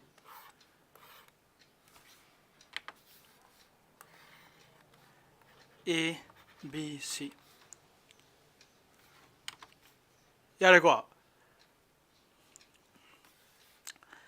रिलेशन दे याग्रिजे 1 है बंगांग जी की मम्मी जे सितारे खलजे माय मम्मी जे अतोपम जो ताबे हाय B गोबमा अदुनी आइन हाइगिबदो रिलेशन दि करी आइन ऑब्जर्वेशन ऑफ रिलेशन हाइ कांदा करी हाइगिबा same image sorry same element can have different image सिम यारेको मथंगदा गदरबा मथंगदा अमजु यागी करी जु यागी से लेमल लो याइन आइदि 3 2 की इमेज है 3 तारे खल सी तारे खल जे रिलेशन दो कमाय सी की रिलेशन जे 1 कमा A नि 1 कमा B नि अदुगा 2 कमा C नि सी रिलेशन जे ने यारे को अदु सी रिलेशन ने जो हाइरे अदुदा सी रिलेशन दि दो जे तो आइन हाइबदो सी खर लेमौ लो बो किसु काइदेबा तो 3 लेमौ रिजदि 3 जे ममी सेमदना ममी लेरमदे नंग तो स्लाइड फना काप तार जो ममी लेते सिगी रिलेशन जिदा गंदारेको सी यागिमने पोट नि जागिमने रिलेशन द करी मरुइ नि यागी हाय कांदा सब मानबा एलिमेंट अमना तोंगान तोंगान ममी लेबे यागी अदु गदोरबा sigi nangi set A du da yauriba element khudimak mami ta ja ju yaiba to 1 gi mami ta ji 2 gi mami ta ji 3 gi mami ta di adu ka shugai de relation da yaiba adu function na ma dog to reba yare ko function nai ba ngang ji di ko function nai ba ngang ji di ke dong ne ai kan da function nai ba ngang ji di hauji ani do yara ne am sorry yara ro have ni ko concentration ayo gore hauji ki board indu yara ro ba adi samana ba mami samana ba element amna ko mami ani ga sem jai have do relation da yagi bo to function da yara ro ba yara ko aduga sira han ba set is the yauri ba element khudimak mami semba sem da ju yai ba adi 3 je mami sem gi de ba adu function da adu gum po to yara ro ba function da de do ba e de yauri element khudimak mami loi ta lai ga dum ne yare ko aduna function da tu je kem ta nate nangi han ba set a do aduda yauba element khudimak mami loi ta ga dum ni mami lai ga dum ne ba adu relation da di lai tra ju yai to 3 lai ga je yare ko aduga mathang da function da ya dri je kai no ai kan da relation da sai samana ba element amna tongan ba mami lai ya gi do function da de du ya de function da de ga do ba element ama khatang na mami ama khatang lai ga dum ne sine ai ai pari ni pari gi mami je ama den ta ba ya de sine ba pari gi mami ani ga ta di adu ya roi sine adu relation da di ai sine relation da di pari gi mami je ani ta ga ta ga ya adu function da di pari gi mami ama khatang ta dum ne sine amma de hen ba ya roi sine ya re ko adu ga relation da di ke dor ba sigi e hari ba imung manung de yauri ba mipung khudi mak to mami ta da ba yaur ju ka shukai de 3 je mami lai gi de ka shukai de kanano ma pari gi imung manung da kanano ma mami do ta da ju ka shukai de to slide ka pa kan da ado function da di sigi families de yauri ba mi khudi mak to loina ba mami ta ga dum ne ba to si yarak tre 3 gi mami im lai ta re function na ta de si ni go difference ya difference to gen ta example pi ra ta la to ni aduna uncle over satra amna natragana satri amna uncle over class 11 12 gi uncle over satri natra satra amna kai gumba function ga relation gi marak ta khenab je kari no khangdraba hojiki angang do hojiki satra natra satri do magi imung do ko magi moi mama ga moi mapa ga moi ima ga moi baba ga khenab khangdram ni ko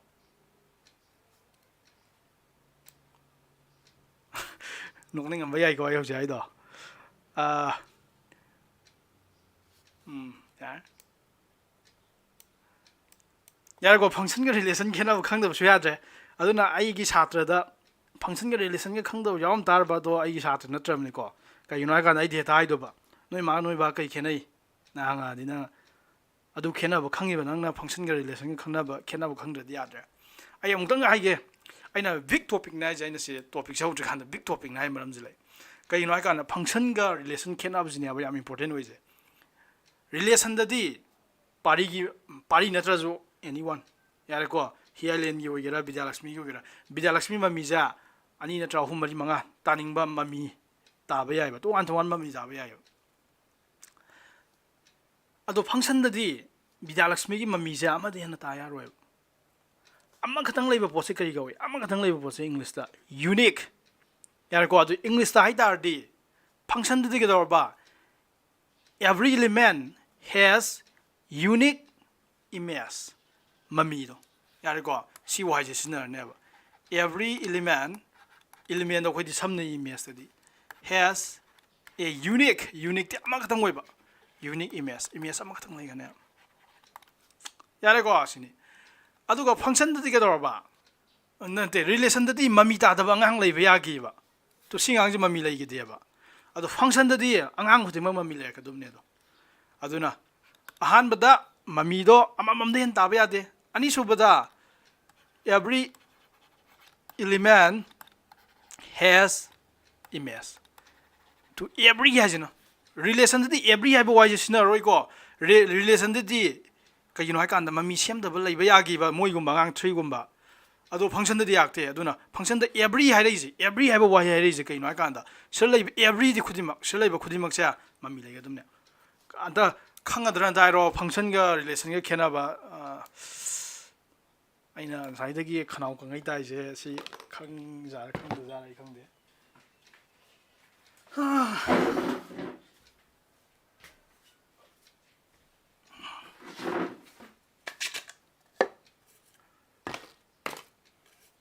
ꯈꯪꯒꯅꯤ ꯍꯥꯏꯔꯦ ꯕꯤꯗ꯭ꯌꯥꯂꯛꯁꯃꯤ ꯈꯪꯒꯅꯤ ꯍꯥꯏꯔꯦ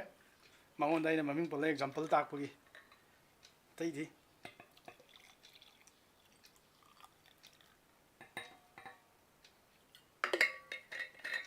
Larisa ꯈꯪꯒꯅꯤ ꯁꯨꯀꯥꯎ ꯀꯧꯕ ꯌꯥꯗꯦ ꯁꯤꯗꯤ Larisa ꯁꯨꯀꯥꯎ ꯍꯦꯛ ꯀꯧꯕ ꯌꯥꯗꯦ ꯁꯤꯒꯤ ꯗꯤꯐ꯭ꯔꯦꯟꯁꯁꯤꯗꯤ ꯑꯩꯅ ꯍꯥꯏꯗꯣ ꯍꯦꯛ ꯀꯥꯎ ꯇꯥꯔꯗꯤ ꯑꯩꯗꯤ ꯍꯦꯛꯇ ꯍꯪꯉꯛꯇꯣꯕ ꯅꯣꯏ ꯃꯥꯒ ꯅꯣꯏ ꯕꯥ ꯀꯩ ꯈꯦꯠꯅꯒꯦꯅ ꯈꯪꯒꯅꯤ ꯍꯥꯏꯔꯦ ꯑꯗ ꯍꯤꯌꯥꯔꯂꯦꯟ ꯀꯣꯏꯁꯟ ꯑꯃ ꯌꯥꯝ ꯀꯟꯅ ꯍꯪꯉꯤ ꯍꯤꯌꯥꯔꯂꯦꯟ ꯍꯤꯌꯥꯔꯂꯦꯟ ꯍꯥꯏꯁꯦ so basically a relation is a mirror version of function ꯑꯗꯨꯃꯥꯏꯅ ꯍꯥꯏꯕꯁꯨ ꯌꯥꯏ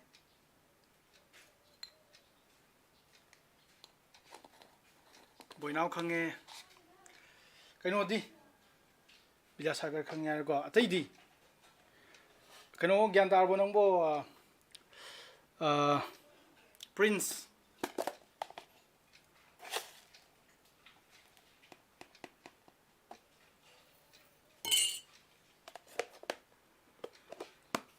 ꯑꯇꯩꯗꯤ ꯀꯃꯦꯟ ꯑꯃꯃꯝꯇꯗꯤ ꯄꯤꯕꯤꯔꯧꯗ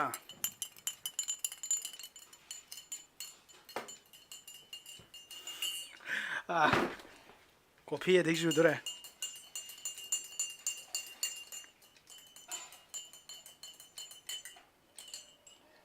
ꯆꯤꯅꯤꯗꯤ ꯆꯥꯅꯤꯡꯗꯦꯗ ꯆꯤꯅꯤꯗꯤ ꯑꯗꯩ ꯆꯨꯗꯦ ꯑꯗꯣ ꯀꯣꯐꯤ ꯈꯤꯇꯪ ꯁꯨꯝ ꯊꯛꯄꯗꯣ ꯈꯤꯇꯪ ꯍꯥꯎꯇꯦꯅ ꯆꯤꯅꯤ ꯈꯤꯇꯪ ꯍꯥꯞꯄꯅꯤꯗ ꯁꯨꯁꯃꯥ ꯒ꯭ꯌꯥꯟ ꯇꯥꯔꯕꯣ ꯁꯨꯁꯃꯥꯒ ꯀꯩꯅꯣꯒ ꯃꯥꯏ ꯂꯩꯃꯔꯦꯝꯕꯤꯒ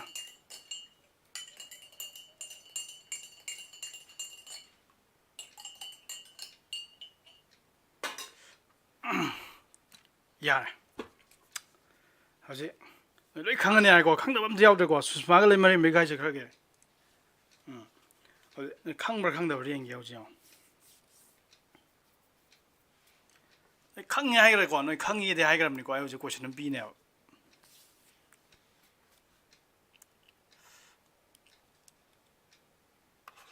ꯀꯣꯏꯁꯟꯁꯦ ꯁꯤꯜꯍꯧꯔꯣ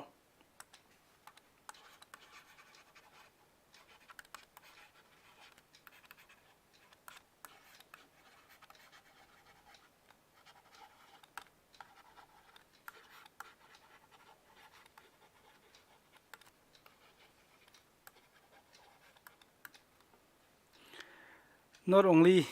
that Sini as well every time ꯑꯩ ꯅꯪ ꯏꯪꯂꯤꯁꯇꯣ ꯍꯩꯇꯦ ꯑꯩꯗꯤ ꯏꯪꯂꯤꯁ ꯍꯩꯇꯦ ꯑꯩꯅ ꯍꯥꯏꯁꯦ ꯀꯣꯏꯁꯟꯁꯦ ꯀꯩꯅꯣ ꯑꯥꯏꯗꯦꯟꯇꯤꯐꯥꯏ ꯗ ꯐꯣꯂꯣꯋꯤꯡ ꯑꯦꯁ ꯏꯪꯂꯤꯁ ꯑꯣꯔ ꯁꯣꯔꯤ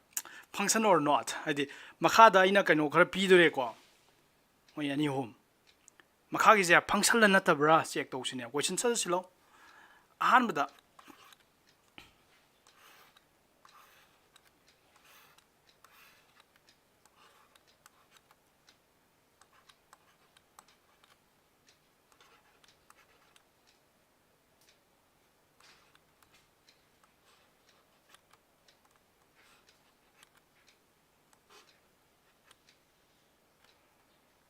ꯁꯤꯝ ꯂꯩꯔꯦꯀꯣ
okay sidaw ado group da thakaba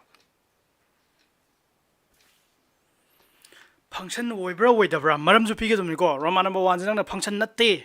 not function hai tar di reason pige duba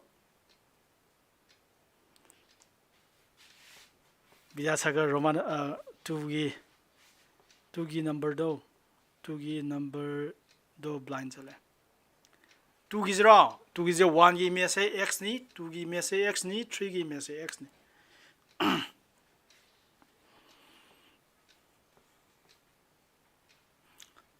siloi na ra duga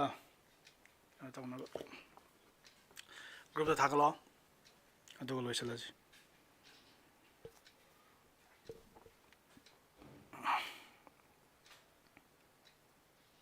ai check tawrage aduga loisalaji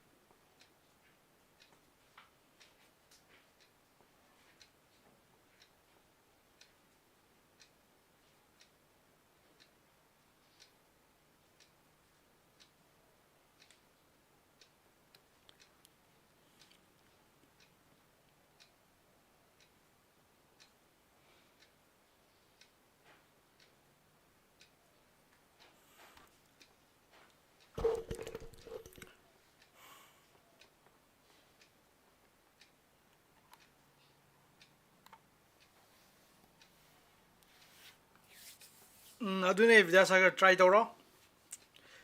adu na adu nang khangdre nang ima ga baba I khena bu khangdre si question je ita bai je ima baba khena bu khangdram ni ko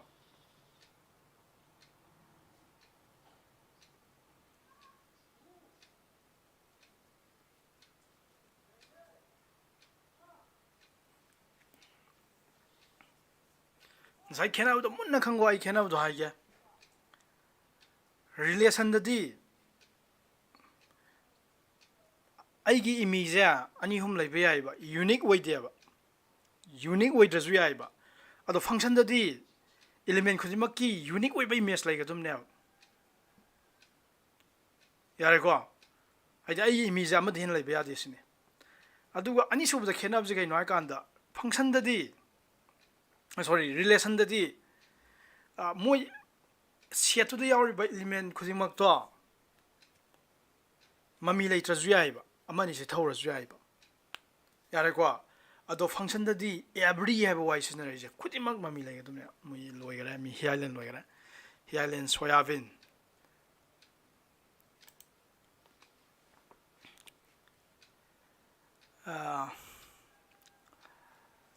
highland jing ji ko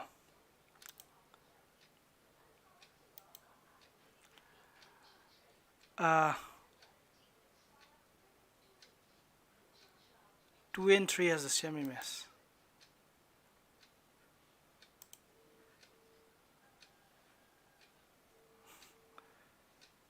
Highland lala, ahan besi lala. Highland moi father ka mother ka ki difference kang dra. Question number 1 is wrong. Highland to raise. Not a function as 1, 2, 3 has the same image. Highland ani subju lala. Second ju lala highland.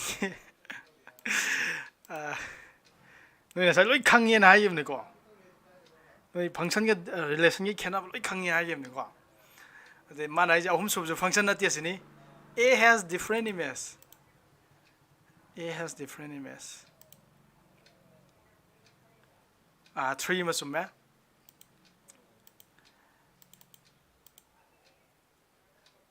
One, two, three have the same image. 4 malala. 4 malala. I did 1, 2, 3 same image. Yara go here len ye among a me. Ma high tree. And pay Gana go here len yade. Mana very unsure about 3 3 is unsure way haraga 3 is na sumi ko manja. Well lemmer and be beginning to go.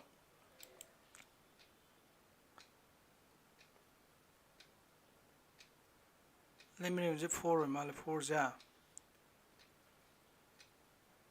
4 ja 1 2 3 has camera limiting nang tor is ba 4 gi 4 gi je nang function oibra oidabra ju hana ga dum ni function or not to hana ga dum ni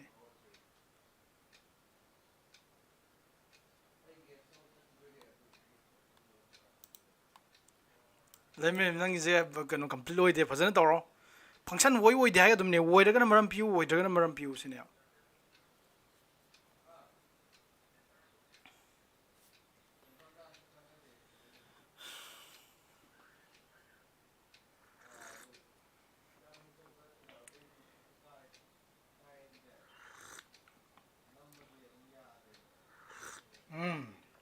Prince hola kra Prince te khangam dui male difference biya sagar hola kra It is a function because the element of A has a unique image in B.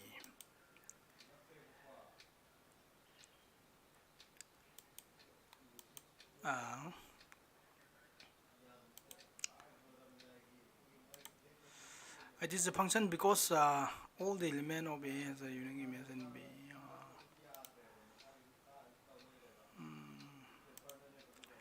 Not a function because all the element of A has different image. Element A has different image. It is a function all the element of A has unique image.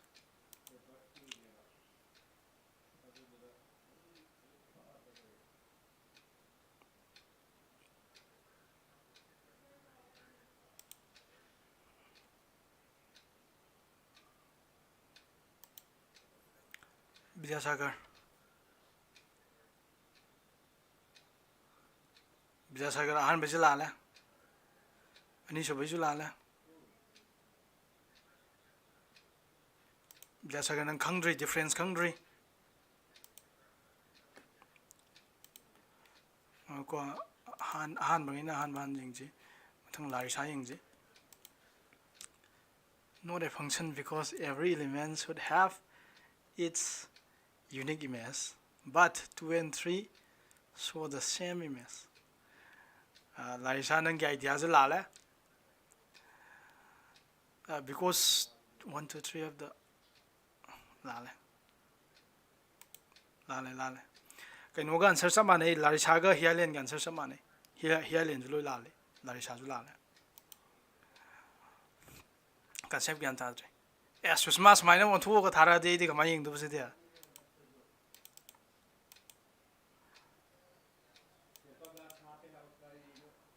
It is not a function as the element has the. It is true every element has unique image. Is susma loi mada on to darin.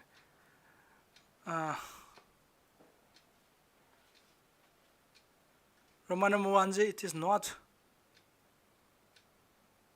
It is not a function. Concept clear with the susma the curve this one. Susma curve sumi. The function, not a function.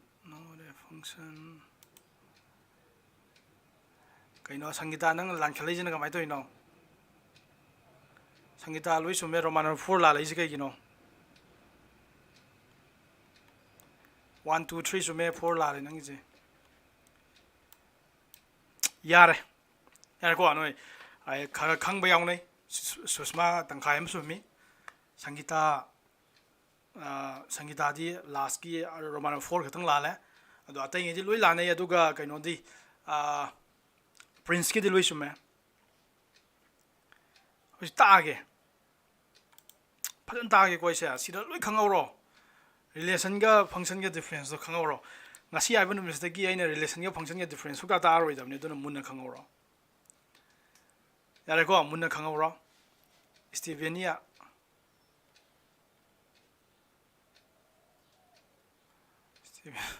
phone hang chale hai male sar hang adum chal lai re phone okay yar guess why yare ko ngasi dagi function ga relation khenab je se khangawro ko ꯅꯣꯏꯅ ꯍꯥꯏ ꯃꯌꯥꯝꯗꯣ ꯂꯥꯜꯂꯦ prince ꯈꯛꯇꯪ ꯆꯨꯝꯈ꯭ꯔꯦ ꯑꯗꯣ ꯁꯦ ꯑꯍꯥꯟꯕꯁꯦ ꯌꯦꯡꯉꯁꯦ ꯁꯤꯗ ꯃꯨꯟꯅ ꯌꯦꯡꯉꯨꯔꯣ ꯁꯤ ꯃꯨꯟꯅ ꯌꯦꯡꯗ꯭ꯔꯗꯤ ꯀꯩꯝ ꯀꯥꯟꯅꯗꯦꯀꯣ ꯉꯁꯤ ꯇꯥꯛꯏ ꯃꯌꯥꯝꯁꯦ ꯁꯤꯒꯤ ꯂꯥꯁꯀꯤ ꯀꯣꯏꯁꯟꯁꯦ ꯁꯤ ꯍꯧꯖꯤꯛ ꯍꯣꯜꯂꯤ ꯀꯣꯏꯁꯟꯁꯦ ꯁꯤ ꯒ꯭ꯌꯥꯟ ꯇꯥꯗ꯭ꯔꯗꯤ ꯀꯩꯝ ꯀꯥꯟꯗ꯭ꯔꯦ ꯁꯤꯁꯦ ꯑꯌꯥꯝꯕꯅ ꯐꯪꯁꯟ ꯅꯠꯇꯦꯅ ꯍꯥꯏꯌꯦ ꯁꯤ ꯐꯪꯁꯟꯅꯦ ꯄ꯭ꯔꯤꯟꯁ ꯈꯛꯇꯪꯅꯤꯀꯣ ꯁꯤ ꯐꯪꯁꯟꯅꯦ ꯍꯥꯏꯔꯤꯁꯦ ꯄ꯭ꯔꯤꯟꯁꯀ ꯀꯩꯅꯣꯒ ꯁꯪꯒꯤꯇꯥꯒ ꯑꯇꯩꯗꯤ ꯐꯪꯁꯟ ꯅꯠꯇꯦ ꯂꯣꯏ ꯍꯥꯏꯔꯛꯏ ꯁꯤ ꯐꯪꯁꯟꯅꯦ ꯀꯩꯒꯤꯅꯣ ꯐꯪꯁꯟ ꯑꯃꯒꯤ ꯗꯦꯐꯤꯅꯤꯁꯟꯁꯦ ꯀꯩꯅꯣ ꯍꯥꯏꯈꯤꯕ ꯐꯪꯁꯟ ꯑꯃꯗꯗꯤ ꯃꯃꯤ ꯈꯨꯗꯤꯡꯃꯛꯀꯣ ꯃꯃꯤ ꯑꯃꯃꯝꯗ ꯍꯦꯟꯅ ꯂꯩꯕ ꯌꯥꯗꯦ ꯍꯥꯏꯕꯅꯤ ꯑꯗꯣ ꯅꯣꯏ ꯈꯜꯂꯤꯁꯦ ꯏꯁ ꯍꯤꯌꯥꯏꯂꯦꯟꯅꯒ ꯍꯥꯏꯁꯦ ꯑꯉꯛꯄꯅꯤꯀꯣ 2ꯒꯤ ꯃꯃꯤꯁꯦ Bꯅꯤ 3ꯒꯤ ꯃꯃꯤꯁꯦ Bꯅꯤ ꯑꯗꯨꯅ ꯃꯃꯤ ꯑꯅꯤ ꯂꯩꯁꯤꯅꯦ ꯀꯥꯏ ꯃꯃꯤ ꯑꯅꯤ ꯂꯩꯅꯣ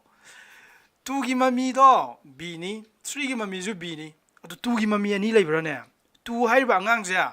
ꯃꯃꯤ ꯑꯅꯤ ꯂꯩꯕ꯭ꯔꯥꯅꯦ ꯂꯩꯇꯦ ꯃꯥꯒꯤ ꯃꯃꯤ ꯑꯃꯈꯛꯇꯪꯅꯤ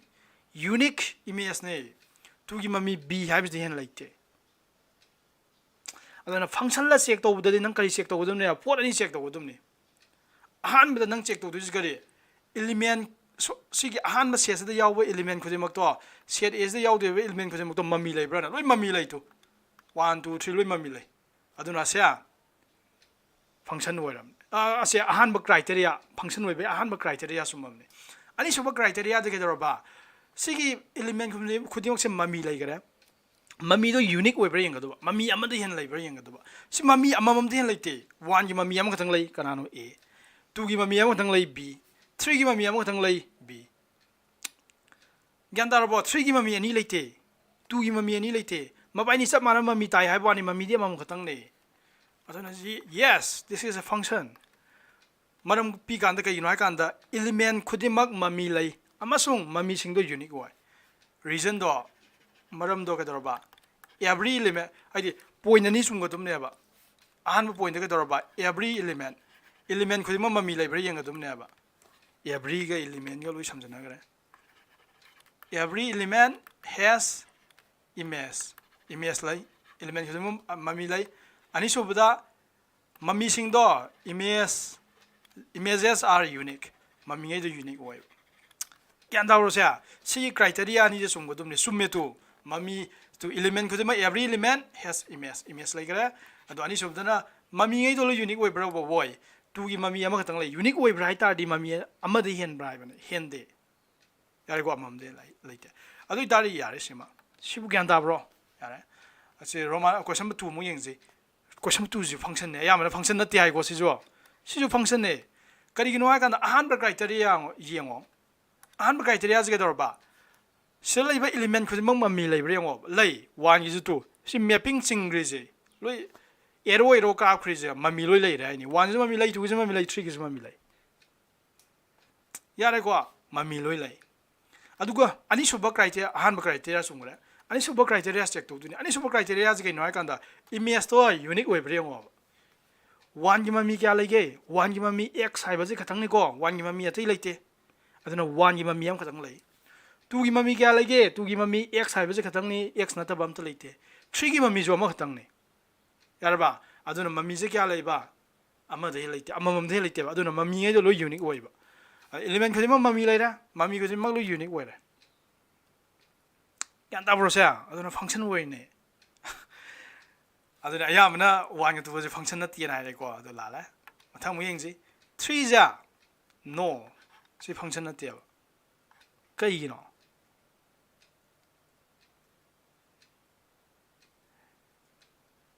relation kena ba confusion li ko kai kwai de la risana ji explain do ke si sian relation gi ji ado si na mo yengji si di function na te kari gi no hai kana han ba criteria bu di summe han ba criteria kari criteria element khudimak image lai ga dum ne ba som da lai ba element ja ama khatang ne magi mami lai ga dum ne ha ba ni ama khatang ni mai mami arrow ka pi na tai je ga dor ba mai mami lai ra hai ne mami lai ra hai ne magi ya re ko aduga mami ngai do unique oy bra yeng tu ni ani suba condition dana ahan ba condition di sumgre ko ani suba condition yeng ji images are unique oy bra yeng ja a gi mami je p ju lai a gi mami je q ju lai a gi mami je r ju lai mami ahum ne ma lai je unique oy tre yare ko because mana function oy de maram di image of a A ꯒꯤ ꯏꯃꯦꯖꯁꯦ is not unique ꯑꯣꯏꯗꯦ ꯁꯤꯕꯨ ꯒ꯭ꯌꯥꯟ ꯇꯥꯏ ꯂꯧꯏꯀꯣ ꯑꯗꯣ ꯃꯊꯪ ꯑꯃꯨꯛ ꯌꯦꯡꯁꯤ ꯃꯊꯪꯁꯤ ꯁꯤ ꯀꯩꯗꯧꯔꯕ ꯁꯤ ꯐꯪꯁꯟ ꯑꯁꯤꯅꯦ ꯁꯤ ꯐꯪꯁꯟꯅꯤ ꯀꯔꯤꯒꯤꯅꯣ ꯁꯪꯒꯤꯇꯥꯅ ꯂꯥꯛꯏꯗꯣ ꯁꯤꯔꯅꯤ ꯏꯂꯤꯃꯦꯟ ꯈꯨꯗꯤꯡꯃꯛ ꯃꯃꯤ ꯂꯩꯕ꯭ꯔꯥ ꯌꯦꯡꯉꯨ ꯍꯥꯏꯕꯅꯦ ꯑꯍꯥꯟꯕ ꯀ꯭ꯔꯥꯏꯇꯦꯔꯤꯌꯥ ꯂꯩꯌꯦ ꯇꯣ 1ꯒꯤꯁꯨ ꯃꯃꯤ ꯂꯩ 2ꯒꯤꯁꯨ ꯃꯃꯤ ꯂꯩ 3 ꯑꯦꯔꯣ ꯂꯣꯏ ꯀꯥꯞꯈ꯭ꯔꯦꯁꯦ ꯑꯗꯨꯒ ꯃꯃꯤꯉꯩꯗꯣ ꯌꯨꯅꯤꯛ ꯑꯣꯏꯕ꯭ꯔꯥ ꯍꯥꯏꯕ ꯌꯨꯅꯤꯛ ꯑꯣꯏꯌꯦ 1ꯒꯤ ꯏꯃꯦꯖꯇꯤ x ꯈꯛꯇꯪꯅꯤ ꯑꯃꯗ ꯍꯦꯛ ꯂꯩꯇꯦ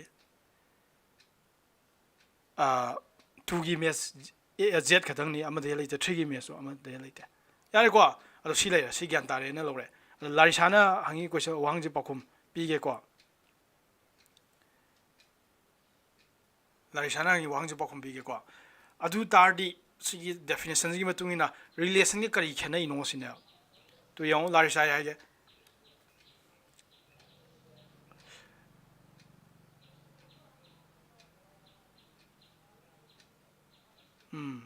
ꯂꯣꯏ ꯄꯤꯅꯔꯦ ꯑꯁꯤꯗ ꯈꯦꯠꯅꯕꯗꯣ ꯂꯥꯔꯤꯁꯥ ꯌꯦꯡꯉꯨ ꯂꯣꯏꯅꯃꯛ ꯐꯪꯁꯟ ꯑꯣꯏꯈꯤ ꯂꯥꯔꯤꯁꯥ ꯑꯗꯣ 3ꯁꯤꯗꯤ ꯐꯪꯁꯟ ꯑꯣꯏꯗꯦ ꯌꯥꯔꯦꯀꯣ 3ꯁꯤꯗꯤ ꯐꯪꯁꯟ ꯑꯣꯏꯗꯦꯕ ꯑꯗꯨꯅ 3ꯁꯦ is a relation ꯑꯗꯣ ꯅꯪꯅ ꯍꯪꯅꯤꯡꯉꯤ ꯋꯥꯍꯪ ꯄꯥꯝꯃꯤꯕ ꯄꯥꯎꯈꯨꯝꯗꯣ ꯑꯩ ꯄꯤꯒꯦꯕ ꯌꯦꯡꯉꯨꯀꯣ ꯀꯔꯤ ꯄꯥꯎꯈꯨꯝꯅꯣ ꯍꯥꯏ ꯀꯥꯟꯗ ꯔꯤꯂꯦꯁꯟ ꯉꯥꯛꯇ ꯔꯤꯂꯦꯁꯟꯁꯤꯗꯤ ꯂꯣꯏ ꯔꯤꯂꯦꯁꯟꯗꯗꯤ ꯂꯣꯏ ꯌꯥꯏꯕ ꯅꯪ ꯇꯧꯅꯤꯡꯕ ꯇꯧꯕ ꯌꯥꯏ ꯌꯥꯔꯦꯀꯣ ꯔꯤꯂꯦꯁꯟꯗꯗꯤ ꯇꯧꯅꯤꯡꯕ ꯇꯧꯕ ꯌꯥꯏꯕ ꯏꯃꯦꯖ 5ꯕꯨ ꯂꯩꯒꯦꯔꯥ ꯈꯨꯗꯤꯡꯃꯛ ꯂꯣꯏ ꯌꯥꯏ ꯔꯤꯂꯦꯁꯟꯗ ꯑꯗꯣ ꯐꯪꯁꯟꯗꯗꯤ ꯁꯤ ꯄꯣꯠ ꯑꯅꯤꯁꯦ ꯈꯛꯇꯪ ꯌꯥꯔꯛꯇꯕ ꯍꯥꯏꯇꯥꯔꯦ ꯍꯥꯏꯗꯤ ꯀꯩꯅꯣ ꯍꯥꯏꯀꯥꯟꯗ ꯐꯪꯁꯟ ꯍꯥꯏꯁꯤꯗꯤ ꯑꯩꯈꯣꯏꯅ ꯈꯔ ꯈꯛꯇꯪ ꯔꯤꯂꯦꯁꯟ ꯃꯌꯥꯝꯗꯒꯤ ꯈꯔ ꯈꯛꯇꯪ ꯈꯟꯈꯠꯂꯛꯄꯅꯦꯕ ꯃꯣꯏ ꯈꯔ ꯈꯛꯇꯪ ꯀꯔꯝꯕ ꯈꯔ ꯈꯛꯇꯪ ꯁꯤꯒꯤ ꯀ꯭ꯔꯥꯏꯇꯦꯔꯤꯌꯥꯅꯤ ꯁꯤꯒꯤ ꯔꯤꯖꯟ ꯑꯅꯤ ꯁꯤꯒꯤ ꯄ꯭ꯔꯣꯄꯔꯇꯤ ꯑꯅꯤꯁꯦ ꯆꯨꯝꯕ ꯃꯣꯏꯉꯩꯗꯣ ꯀꯅꯥꯅꯣ ꯁꯤꯅꯦ ꯑꯗꯨꯅ ꯐꯪꯁꯟ ꯈꯨꯗꯤꯡꯃꯛꯁꯦ ꯔꯤꯂꯦꯁꯟꯅꯤ ꯁꯤꯗ ꯒ꯭ꯌꯥꯟ ꯇꯥꯔꯕ ꯌꯦꯡꯉꯨꯀꯣ every function are relation ꯍꯥꯏꯗꯤ ꯐꯪꯁꯟ ꯈꯜꯂꯛꯄꯁꯦ ꯀꯥꯏꯗꯤ ꯈꯜꯂꯛ ꯔꯤꯂꯦꯁꯟ ꯃꯌꯥꯝꯗꯒꯤ ꯈꯜꯂꯛꯇꯣꯏꯅꯦꯕ ꯀꯔꯝꯕ ꯄ꯭ꯔꯣꯄꯔꯇꯤ ꯆꯨꯝꯕ ꯁꯤꯒꯤ ꯄ꯭ꯔꯣꯄꯔꯇꯤ ꯑꯅꯤ ꯑꯩꯅꯁꯦ ꯄꯤꯔꯤꯕ ꯄ꯭ꯔꯣꯄꯔꯇꯤ ꯑꯅꯤꯁꯦ ꯆꯨꯝꯕ ꯉꯩ ꯈꯜꯂꯛꯇꯣꯏꯅꯦꯕ ꯑꯗꯨ ꯑꯣꯏꯇꯥꯔꯗꯤ ꯐꯪꯁꯟ ꯈꯟꯕ ꯃꯇꯝꯗ ꯔꯤꯂꯦꯁꯟꯗ ꯂꯣꯏ ꯈꯜꯂꯛꯇꯣꯏꯅꯦ ꯑꯗꯨꯅ ꯐꯪꯁꯟ ꯈꯨꯗꯤꯡꯃꯛꯁꯤꯗꯤꯀꯣ ꯔꯤꯂꯦꯁꯟ ꯑꯣꯏꯅꯦꯕ ꯑꯗꯣ ꯔꯤꯂꯦꯁꯟ ꯈꯨꯗꯤꯡꯃꯛꯇꯤ ꯐꯪꯁꯟ ꯑꯣꯏꯒꯗ꯭ꯔꯥ ꯑꯣꯏꯔꯣꯏ ꯀꯔꯤꯒꯤꯅꯣ ꯔꯤꯂꯦꯁꯟ ꯃꯌꯥꯝꯗꯨꯗꯒꯤ ꯐꯪꯁꯟꯗꯤ ꯇꯣꯉꯥꯟꯅ ꯁꯤꯒꯤ ꯄ꯭ꯔꯣꯄꯔꯇꯤ ꯑꯅꯤꯁꯦ ꯆꯨꯝꯕ ꯈꯟꯒꯠꯂꯛꯄꯅꯤ ꯌꯥꯔꯦꯀꯣ ꯑꯗꯣ ꯔꯤꯂꯦꯁꯟ ꯈꯨꯗꯤꯡꯃꯛꯇꯤ ꯐꯪꯁꯟ ꯑꯣꯏꯅꯤ ꯍꯥꯏꯕꯗꯤ ꯂꯩꯇꯦꯕ ꯑꯗꯨꯕꯨ ꯐꯪꯁꯟꯉꯩꯗꯤ ꯔꯤꯂꯦꯁꯟ ꯑꯗꯨꯝ ꯑꯣꯏꯒꯅꯦꯕ ꯑꯗꯨꯅ every function are relation but every relations are not function ꯒ꯭ꯌꯥꯟ ꯇꯥꯕ꯭ꯔꯣ ꯂꯥꯔꯤꯁꯥ ꯑꯗꯨꯅ ꯑꯩꯈꯣꯏ ꯇꯧꯔꯤꯁꯦ ꯀꯩꯝꯇ ꯅꯠꯇꯦ ꯅꯉꯣꯟꯗ ꯁꯦꯠ A ꯀꯧꯕ ꯑꯃ ꯂꯩꯔꯦ ꯌꯥꯎꯅꯤꯡꯕ ꯌꯥꯎꯔꯅꯤ ꯑꯗꯨ ꯑꯗꯥ B ꯀꯧꯕ ꯁꯦꯠ ꯑꯃ ꯂꯩꯔꯦ ꯑꯗꯨ ꯑꯗꯥ ꯀꯥꯔꯇꯦꯁꯤꯌꯟ ꯄ꯭ꯔꯗꯛ ꯄꯨꯊꯣꯛ ꯑꯩꯈꯣꯏꯅ ꯇꯧꯔꯤꯁꯦ A क्रॉस B ꯄꯨꯊꯣꯛ ꯁꯤꯗꯁꯨ ꯑꯣꯔꯗꯔ ꯄꯤꯌꯔ ꯃꯌꯥꯝꯗꯣ ꯌꯥꯎꯔꯅꯤ ꯌꯥꯔꯦꯀꯣ ꯀꯥꯔꯇꯦꯁꯤꯌꯟ ꯄ꯭ꯔꯗꯛꯇꯗꯤ ꯁꯤꯗꯁꯨ ꯑꯗꯨ ꯑꯗꯥ ꯃꯌꯥꯝ ꯌꯥꯎꯈ꯭ꯔꯦ ꯑꯗꯨꯒ ꯅꯪꯅ ꯔꯤꯂꯦꯁꯟ ꯑꯃ ꯗꯤꯐꯥꯏꯟ ꯇꯧꯔꯣ ꯌꯥꯔꯦꯀꯣ ꯔꯤꯂꯦꯁꯟꯁꯦ ꯅꯪꯅ ꯇꯧꯅꯤꯡꯕ ꯃꯑꯣꯡꯗ ꯗꯤꯐꯥꯏꯟ ꯇꯧꯔꯅꯤ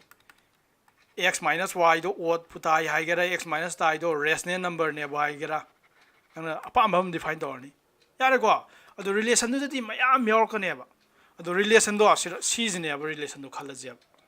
ꯌꯥꯔꯦꯀꯣ ꯔꯤꯂꯦꯁꯟ ꯃꯌꯥꯝꯗꯣ ꯁꯤꯗ ꯂꯣꯏ ꯌꯥꯎꯔꯦ ꯈꯜꯂꯁꯦꯕ ꯑꯗꯨꯗ ꯁꯤꯒꯤ ꯄ꯭ꯔꯣꯄꯔꯇꯤ ꯑꯅꯤ ꯀꯔꯤ ꯄ꯭ꯔꯣꯄꯔꯇꯤ ꯏꯂꯤꯃꯦꯟ ꯈꯨꯗꯤꯡꯃꯛꯀꯤ ꯏꯃꯦꯖ ꯂꯩ ꯍꯥꯏꯕ ꯌꯥꯔꯦꯀꯣ ꯁꯤꯗ ꯌꯥꯎꯗꯣꯏꯁꯦ ꯃꯣꯏ ꯃꯌꯥꯝ ꯌꯥꯎꯗꯣꯏꯅꯤꯀꯣ ꯁꯨꯃꯥꯏꯅ ꯔꯤꯂꯦꯁꯟ ꯃꯌꯥꯝ ꯌꯥꯎꯗꯣꯏꯅꯤ ꯁꯤꯗ ꯔꯤꯂꯦꯁꯟ ꯉꯥꯛꯇꯅꯤ ꯁꯤꯗ ꯌꯥꯎꯗꯣꯏꯁꯦ ꯁꯤꯒꯨꯝꯕ ꯉꯥꯛꯇꯅꯤꯀꯣ ꯌꯥꯎꯗꯣꯏꯁꯦ ꯑꯗꯨ ꯅꯪꯅ ꯈꯔ ꯄꯤꯛ ꯇꯧꯔꯅꯦꯕ ꯁꯦ ꯑꯣ ꯁꯤꯉꯥꯡꯁꯤꯒ ꯃꯣꯏ ꯑꯍꯨꯝꯁꯦ ꯄꯤꯛ ꯇꯧꯔꯁꯤ ꯃꯣꯏ ꯃꯌꯥꯝ ꯃꯔꯛꯁꯤꯗꯒꯤ ꯀꯔꯤꯒꯤꯅꯣ ꯃꯣꯏ ꯑꯍꯨꯝ ꯄꯤꯛ ꯇꯧꯔꯤꯁꯦ ꯁꯤꯒꯤ ꯄ꯭ꯔꯣꯄꯔꯇꯤ ꯑꯅꯤ ꯆꯨꯝꯃꯦꯕ ꯀꯔꯤ ꯄ꯭ꯔꯣꯄꯔꯇꯤ ꯏꯂꯤꯃꯦꯟ ꯈꯨꯗꯤꯡꯃꯛꯀꯤ ꯏꯃꯦꯖ ꯂꯩꯒꯅꯤ ꯑꯗꯨꯒ ꯏꯃꯦꯖꯉꯩꯗꯣ ꯌꯨꯅꯤꯛ ꯑꯣꯏꯒꯅꯤ ꯍꯥꯏꯕ ꯄ꯭ꯔꯣꯄꯔꯇꯤꯁꯦ ꯆꯨꯝꯕ ꯃꯣꯏ ꯑꯍꯨꯝ ꯅꯪ ꯈꯟꯒꯠꯂꯦꯕ ꯑꯗꯣ ꯃꯣꯏ ꯑꯍꯨꯝꯗꯨꯕꯨ ꯐꯪꯁꯟ ꯀꯧꯋꯦꯕ ꯑꯗꯨ ꯑꯣꯏꯇꯥꯔꯗꯤ ꯔꯤꯂꯦꯁꯟꯁꯤꯗ ꯐꯪꯁꯟꯁꯤ ꯌꯥꯎꯔꯤꯅꯦꯕ ꯑꯗꯨꯅꯅꯦ ꯑꯩꯅ ꯍꯥꯏꯗꯣ every function ꯈꯨꯗꯤꯡꯃꯛꯇꯤ ꯔꯤꯂꯦꯁꯟꯅꯤ are relation but every ꯔꯤꯂꯦꯁꯟꯁꯤꯗ ꯌꯥꯎꯔꯤꯕ ꯔꯤꯂꯦꯁꯟ ꯈꯨꯗꯤꯡꯃꯛꯁꯤꯗꯤ ꯐꯪꯁꯟꯅꯤ ꯍꯥꯏꯕ ꯌꯥꯗꯦꯕ ꯐꯪꯁꯟꯗꯤ ꯑꯀꯛꯅꯕ ꯈꯛꯇꯪ ꯈꯟꯒꯠꯈꯤꯕꯅꯦꯕ ꯑꯗꯨꯅ ꯔꯤꯂꯦꯁꯟ ꯈꯨꯗꯤꯡꯃꯛꯇꯤ ꯐꯪꯁꯟ ꯅꯠꯇꯦ ꯐꯪꯁꯟ ꯈꯨꯗꯤꯡꯃꯛꯇꯤ ꯔꯤꯂꯦꯁꯟꯅꯤ ꯁꯤ ꯒ꯭ꯌꯥꯟ ꯇꯥꯕ꯭ꯔꯣ Larissa gyan tabra haino comment mayam jin ta pa ge ko Bijalakshmi na haise function dadi image ama khak oidone element amagisu laigedaba asijuma asini khenabdo adagi Prince na haise function is a subset of relation function je relation ki subset amani and relation is again subset of set. The relation is again subset of the Cartesian product of the two sets. Okay, here so function and relation are also function share the basic concept alongside real numbers and all other number. Function relation property mayam share to rene. Adubu function the aina sigi property any katan chumba haibne.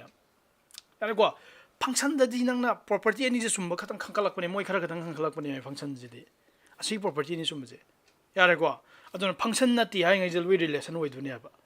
Function ge relation ken abje. Adon function relation mayam gi aigi ka the relation ya ta leire khala ja. Sidagi nang hai du je aina ta lo sangane pari ka ni ko se relation ya ta ni se leije. Adon ai ha ni noi relation mayam noi sam lai bazida in haidu je sigi property ni kari property na kanda element khudimak image lai aduga image khudimak unique oi haiba property ani ja sigi gun ani ja yawa angang ai do thoklo ara ga ko phok pani me adu ko phok ngai du ne ba function nai je gyan dar bo sibo tare lore